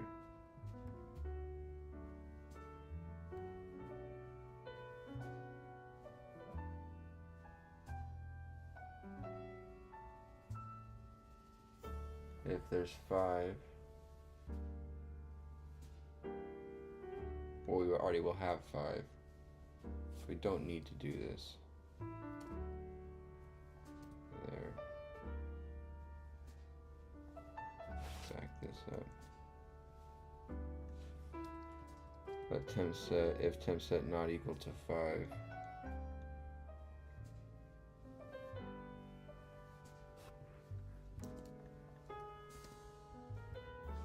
loading label text error blank error duplicate Compound description.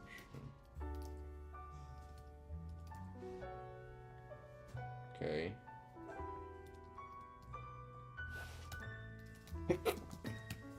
Ah, jeez.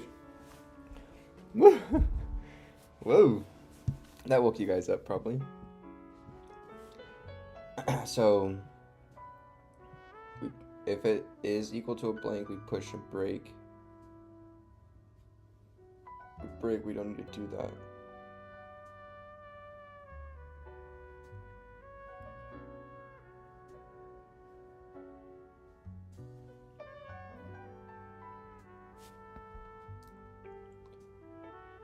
Oh, so I see. So if entry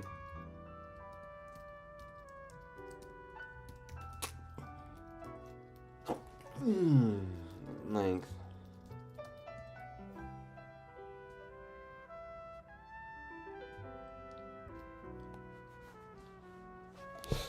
we can break right away.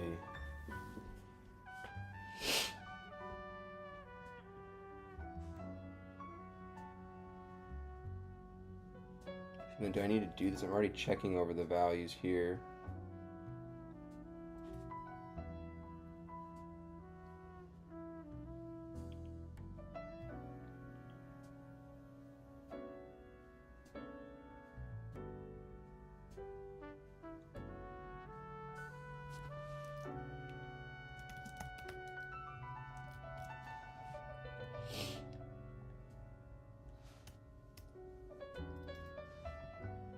Let's do a new set. Dot add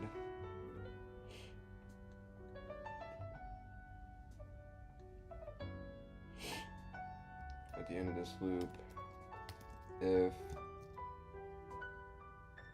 entry dot length dot size less than 5.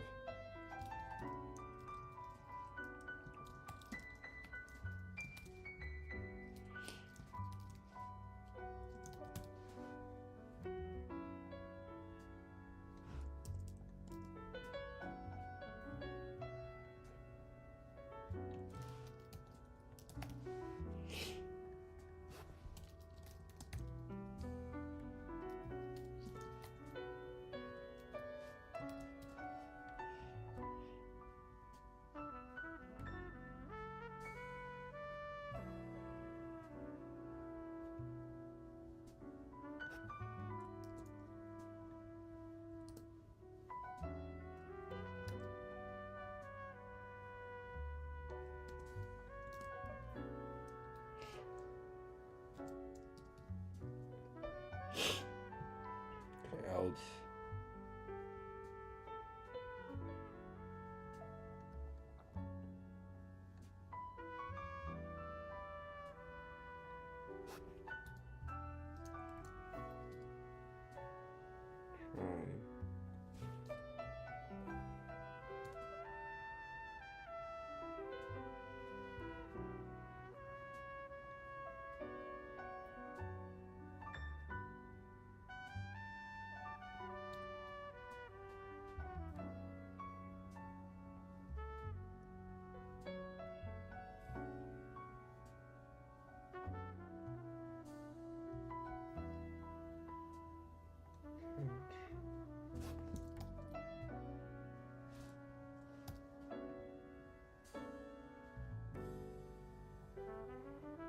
I can't.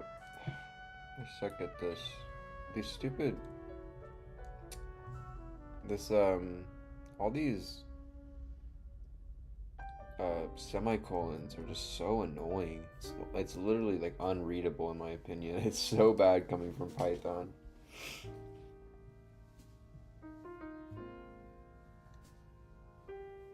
Set.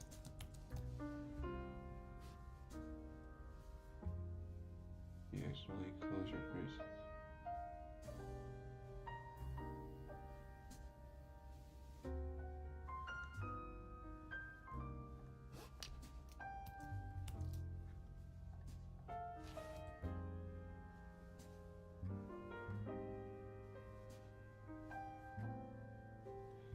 Hey, Nope Sandwich, how's it going?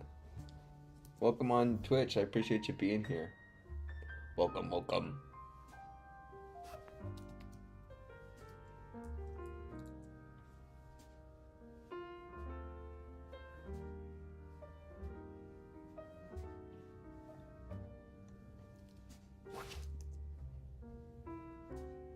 Currently, your validation sets the landing.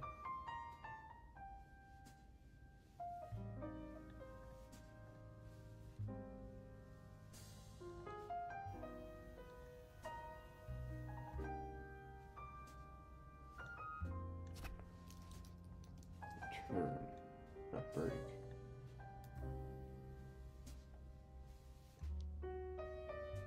All of these should have.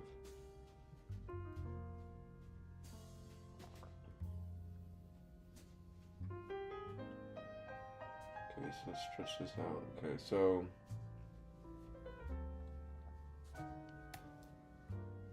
const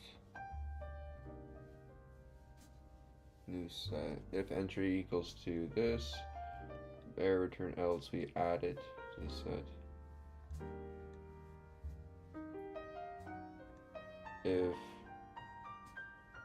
enter description label.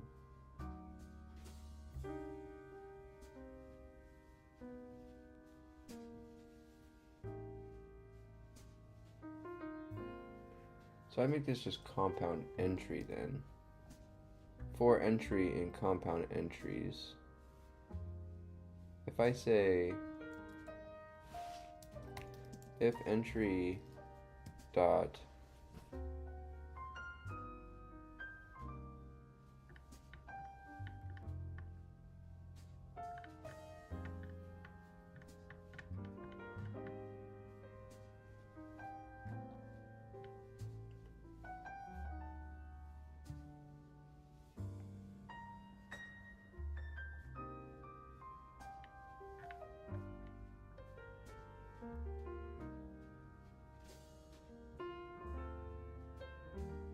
element name,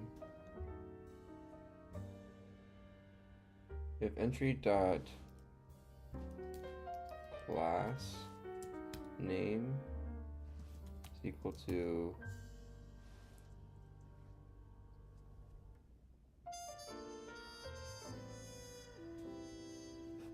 dot compound entry description.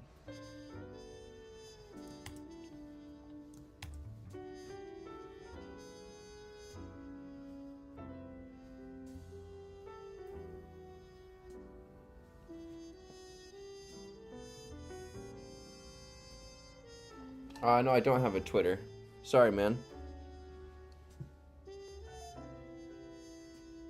So, if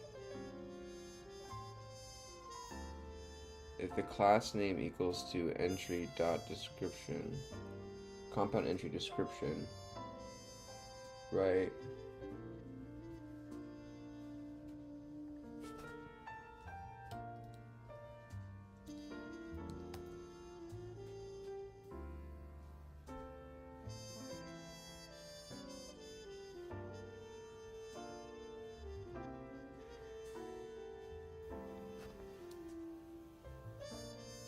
If entry dot value, actually, so here we don't need to, so we can just say if entry dot value equals to this, then yeah, you can't have any blank strings. Else you add entry, else if entry dot class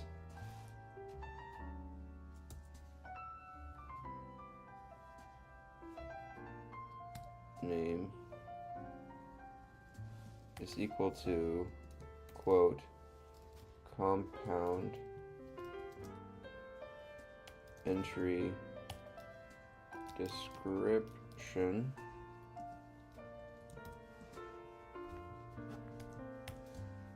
right? Then we're going to add it.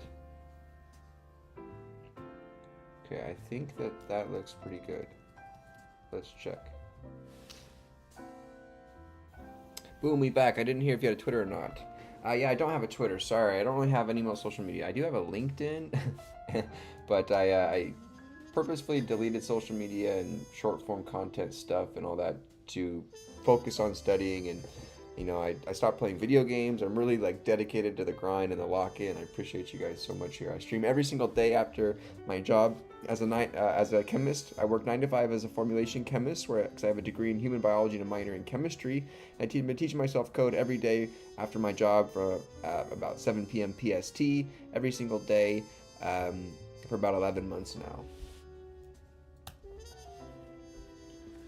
You're almost there. Just one small correction left. The syntax. Unnecessary semicolon after the else block.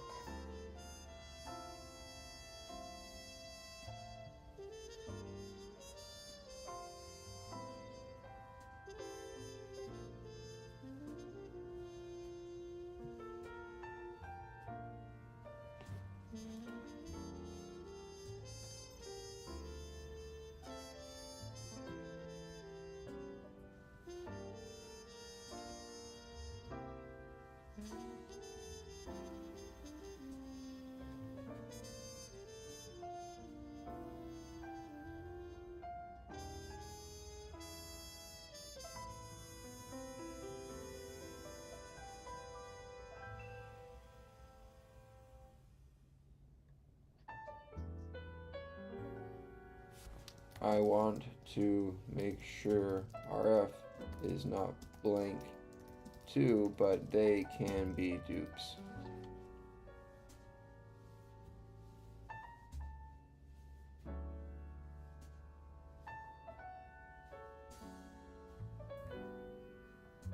Okay, so this says, here's how you cleanly do that. Query selector compound entry, const, entry description set.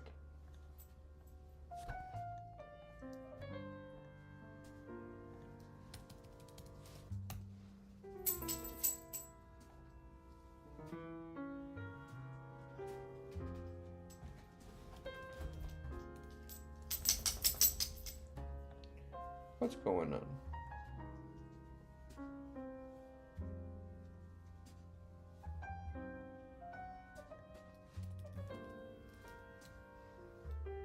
Oh.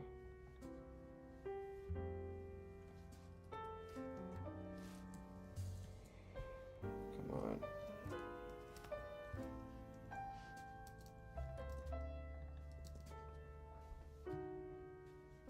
Okay, set, new set. For, let all true be found. For const entry of compound entries, if const entry, if entry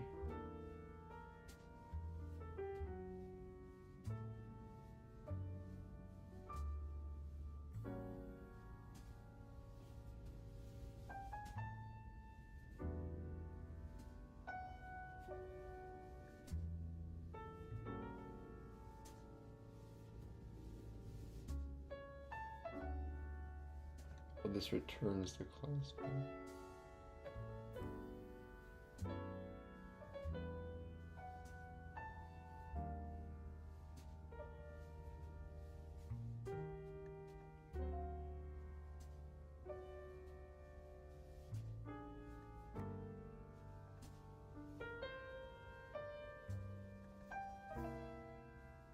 Trim that value.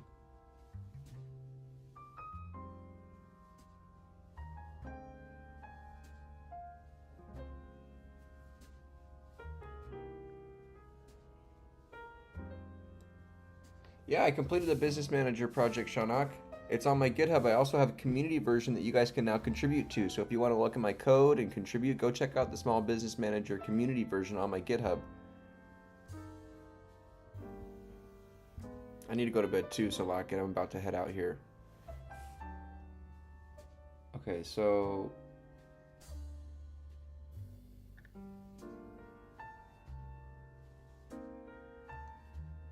refresh here.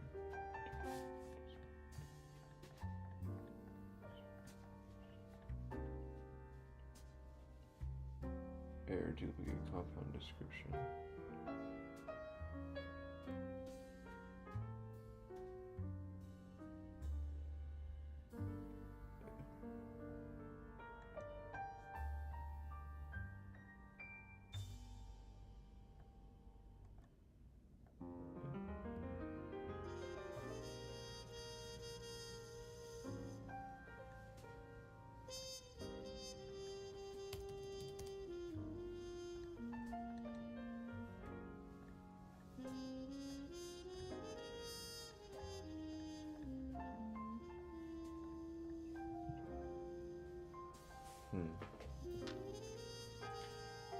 So it wants us to say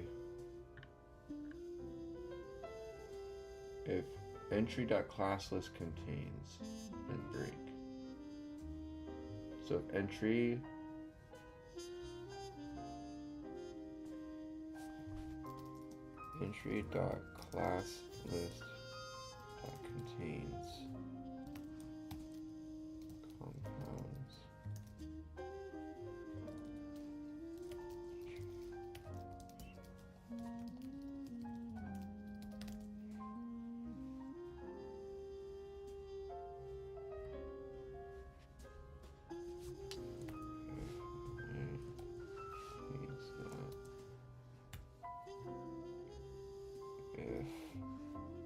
if entry.trim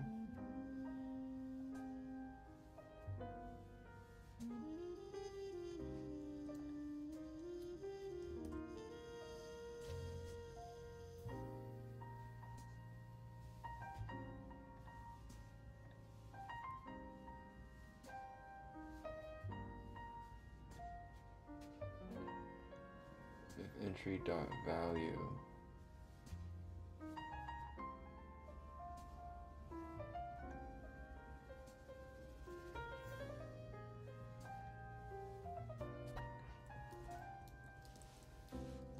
what is this?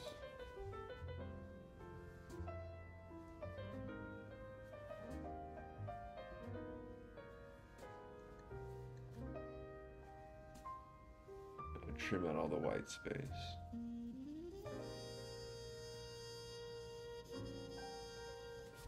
Y equal equal equal.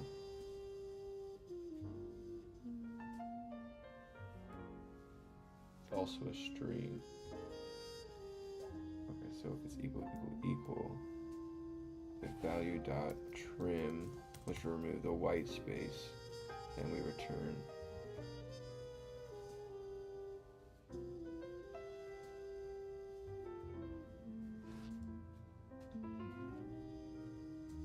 If entry.value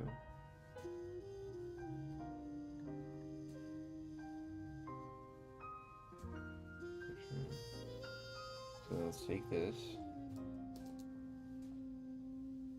Let's here say else if contains compound RF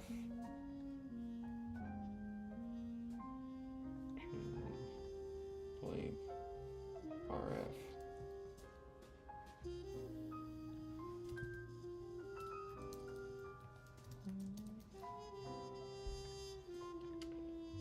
Right. If the size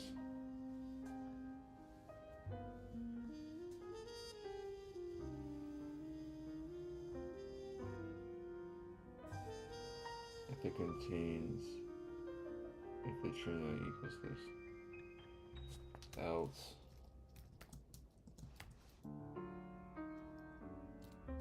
we're going to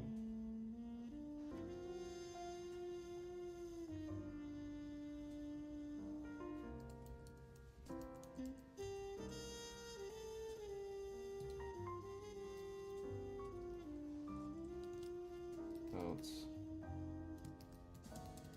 going to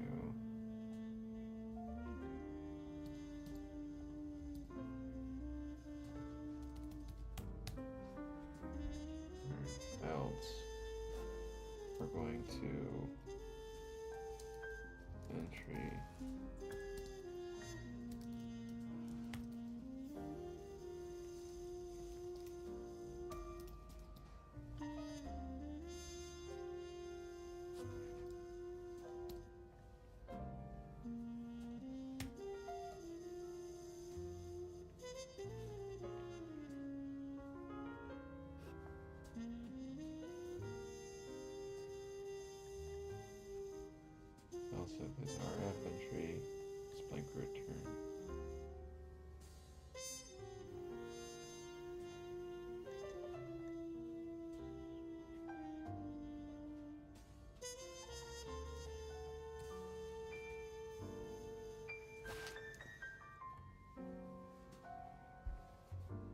JavaScript is annoying. I'd much rather write Python. Try const label, loading label. Document only comments for adding a listener event. And prevent default const. Document query selector. Compound entry. Const. Entry set. Entry description set. New set. For const entry. Compound entries. Trim. Return.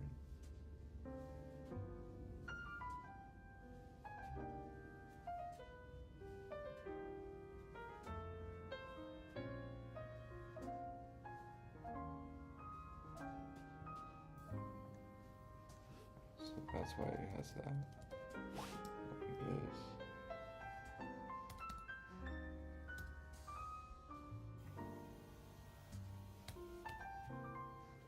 Else that.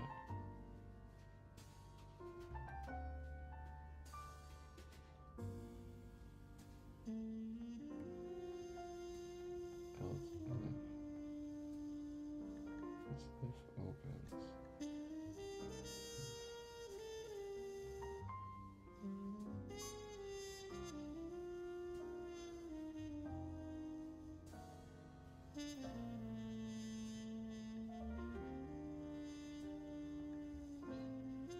That closes that one, that closes that one, that closes.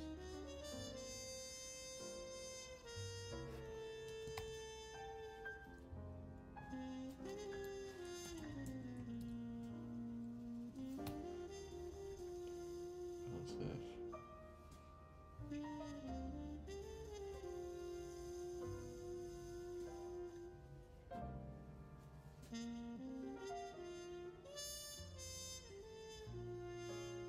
What is going on here? If, loading, return.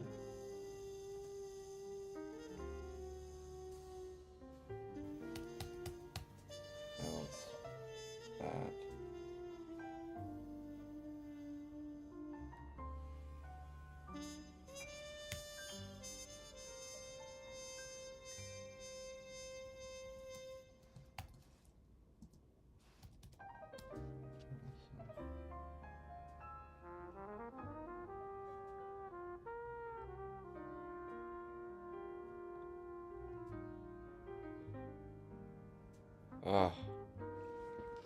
Ah, 11 months, but this stupid, I hate these stupid brackets. It's just so frustrating. That opens. It's for if that for.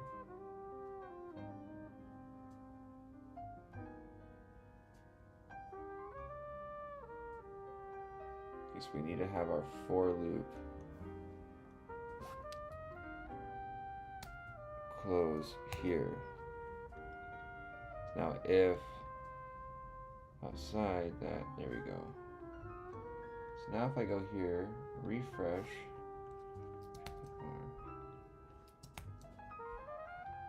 this one, test 2, test 3, test 5, run, do big comment. How do you hard refresh?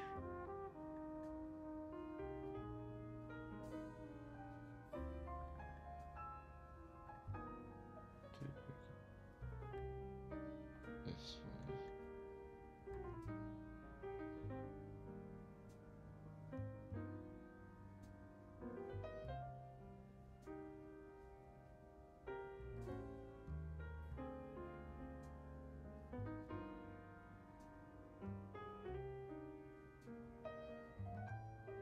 Okay, so now let's see, is there anything wrong with this?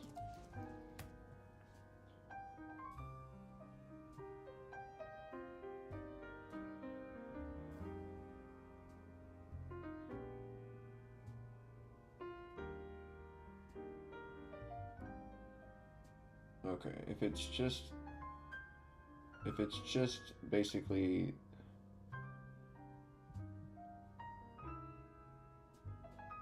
try is now inside the event listener.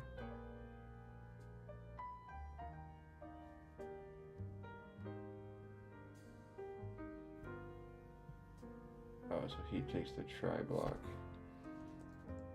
puts it here.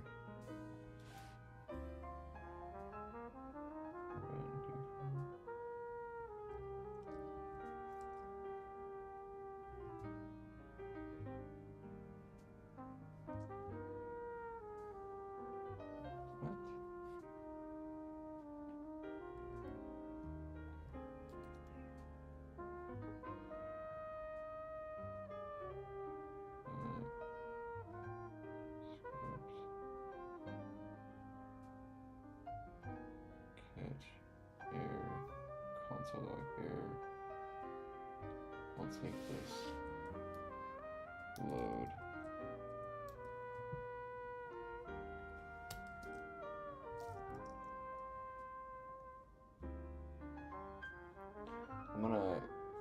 I'm gonna do the whole block.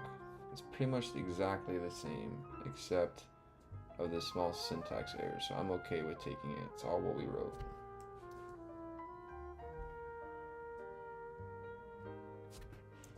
Now, if I refresh this, test 1, 2, 3, 4, 5, duplicate compound description.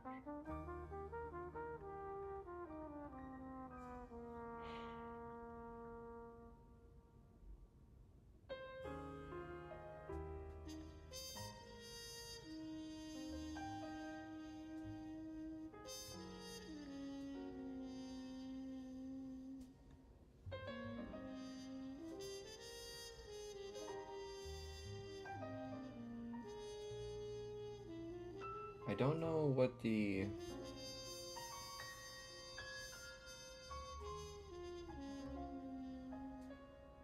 So it's giving me duplicate compound description, but I should be getting... I shouldn't be getting... I'm not...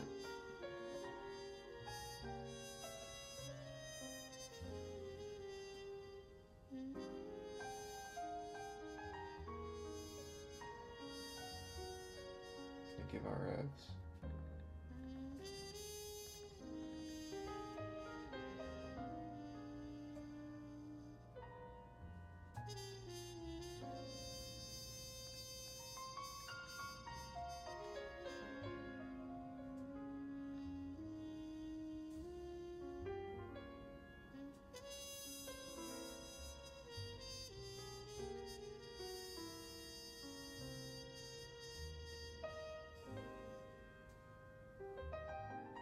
Let me go.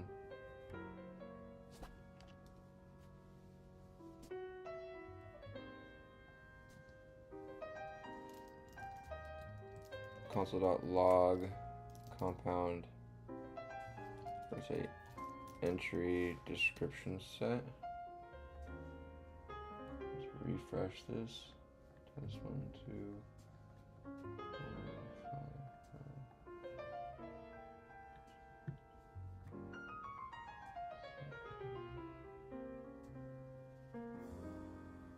Got nothing in it.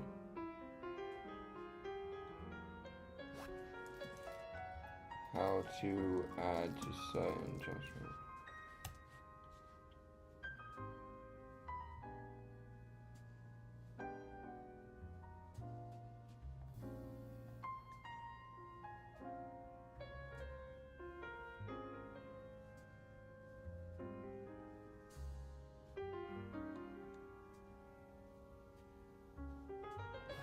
Nothing is being added.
Return the value of the element's class content attribute.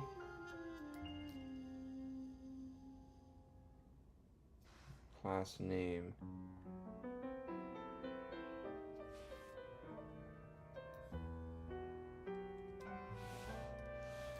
No. The entry, the input has the C, E, D.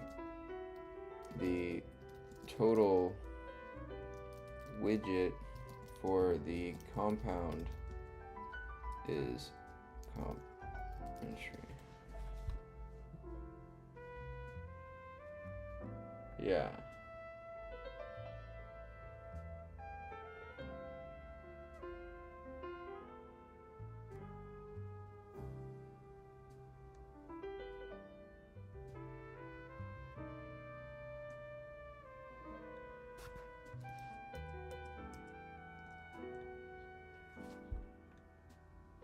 Compound entry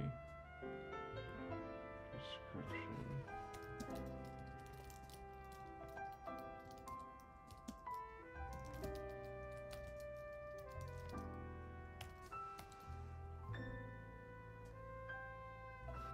F. Hey, Richard, what's going on? How's it going, dude? Thanks for jumping in.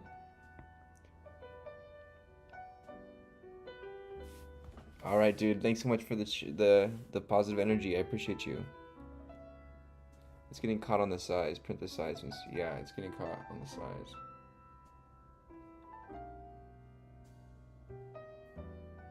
We're not adding anything in because we weren't selecting, so.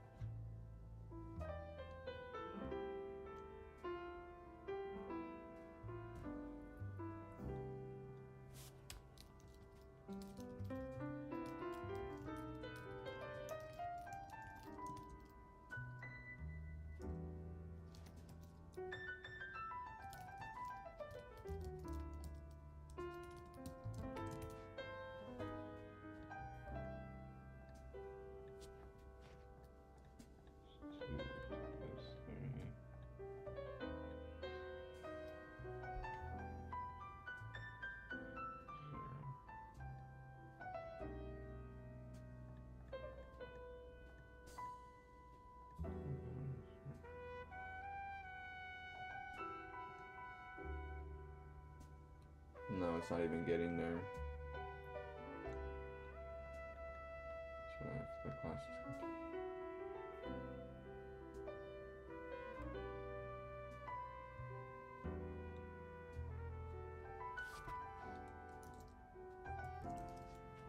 what's going on here? You've got a small.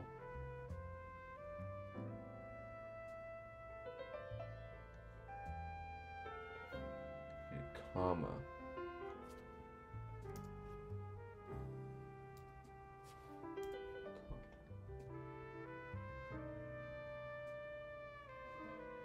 Let I go refresh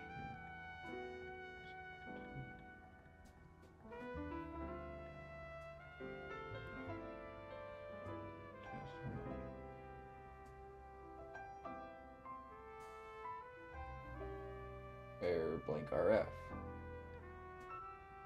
compound. Okay, but then if I give test 1 run,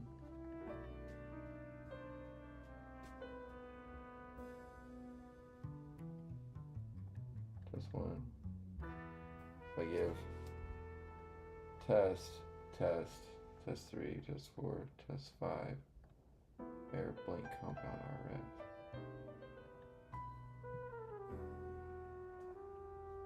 So then what is my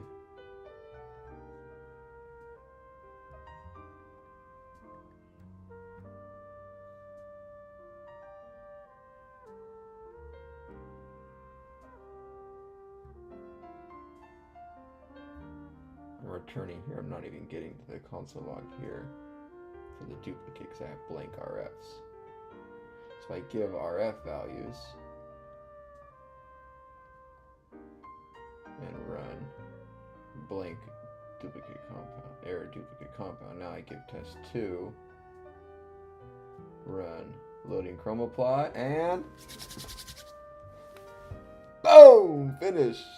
There it is. Nice. Ah, there we go. Okay, let's see if there's anything final we should add. That was really helpful for understanding.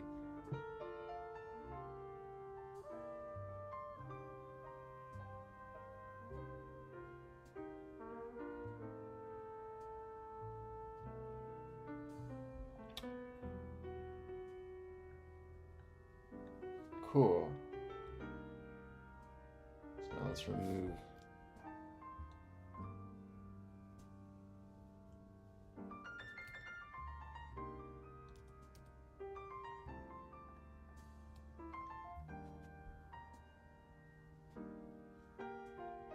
Yeah, dude, I don't know what it is. It's such a simple debugging technique, but it's so heavily overlooked, especially by me. Like someone reminds me every single stream to print debug, and I just always, it's never in my first instinct as something to do. I'm much more of like a just grind, like, what is wrong? Just like think about it as long as like the harder I think about it, the easier I'll solve it. Okay, so then let's refresh this. Let's go test 1, test 2, test 3, test 4, test 5. Let's give an RF of 0.9, 0.52, 0.31, 0.25, and then run. Error, blank compound RF. And if I give a 0.1, and then run. Loading chroma plot. Yes! It's so cool. Woo! I feel like I'm a little bit indifferent because I'm having to use the AI a lot for this initial learning portion. But this is the reality of it. It's like no different than me watching like a video of a 3-hour course on JavaScript techniques. But instead of watching a video, I'm actually just asking the questions, looking at examples, and then interpreting it myself. Now, if I was blindly saying, okay, I want you to do this with all of these features, copying the whole chunk into my thing, walking away and being done and not learning anything, then that is a failure in my book. So it kind of feels a little bit like, are we really doing this? But yes, like I could have written I could have written this in Python in like 5 minutes. Like honestly, checking this, doing a check, adding it to sets, the whole part, the biggest issue with what I was doing here was the syntax of JavaScript, honestly, is understanding, okay, if I want to get lengths, it's a attribute, it's not a function. If I want this trim, I didn't know what that does. This class list contains stuff. Understanding how to use for loops, all of these stupid curly braces and semicolons. Oh my gosh. So it's mainly just understanding, like I'm using the AI to help me kind of understand JavaScript because I am pretty fluent in Python, which is easy to say, but it's just understanding the conversion into JavaScript is what's a little bit difficult. Yeah, you gotta print. It's so helpful for testing if statements. You can figure out if they are where you want, acting as expected. Yeah, especially to know what place you are in line. I agree. Use the AI for learning is probably the best learning tool to ever be created. Yes. So honestly, in reality, for when I was learning Python, you guys, when I was reading Python Crash Course, and when I was reading these books back here, I was prompting the AI heavily. Explain this. Show me an example of this. So I think a lot of people view it as like a cheat way out. But if you're using it responsibly and actually understanding and trying at least to interpret what it's telling you, that goes a long way. Now, you have to be able to come back a couple of times, interpret it a couple of times to solidify that learning is what I've learned. You can't just do it once and walk away. Kind of have a little exponential almost, kind of.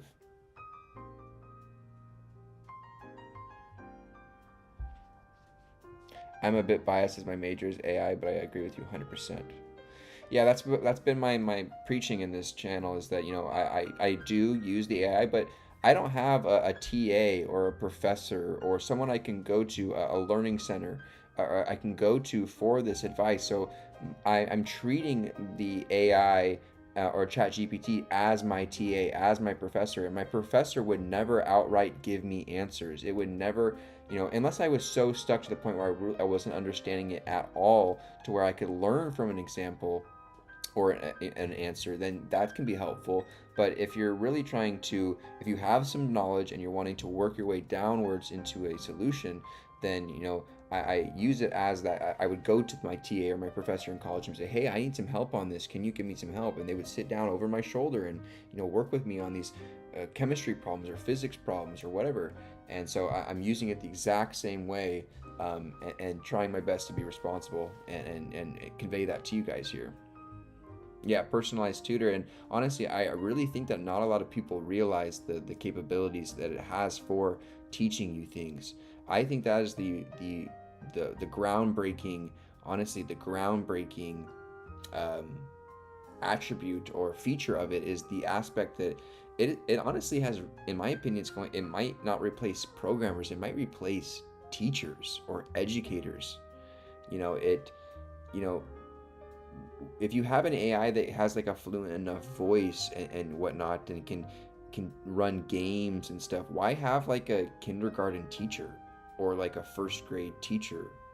It's kind of crazy to think about, but I think that, unfortunately, I think that those jobs might be the ones that are in jeopardy, because, you know, especially if those kids are able to learn at home because they're like rambunctious, or have, issues like, sitting in classrooms at that young of age.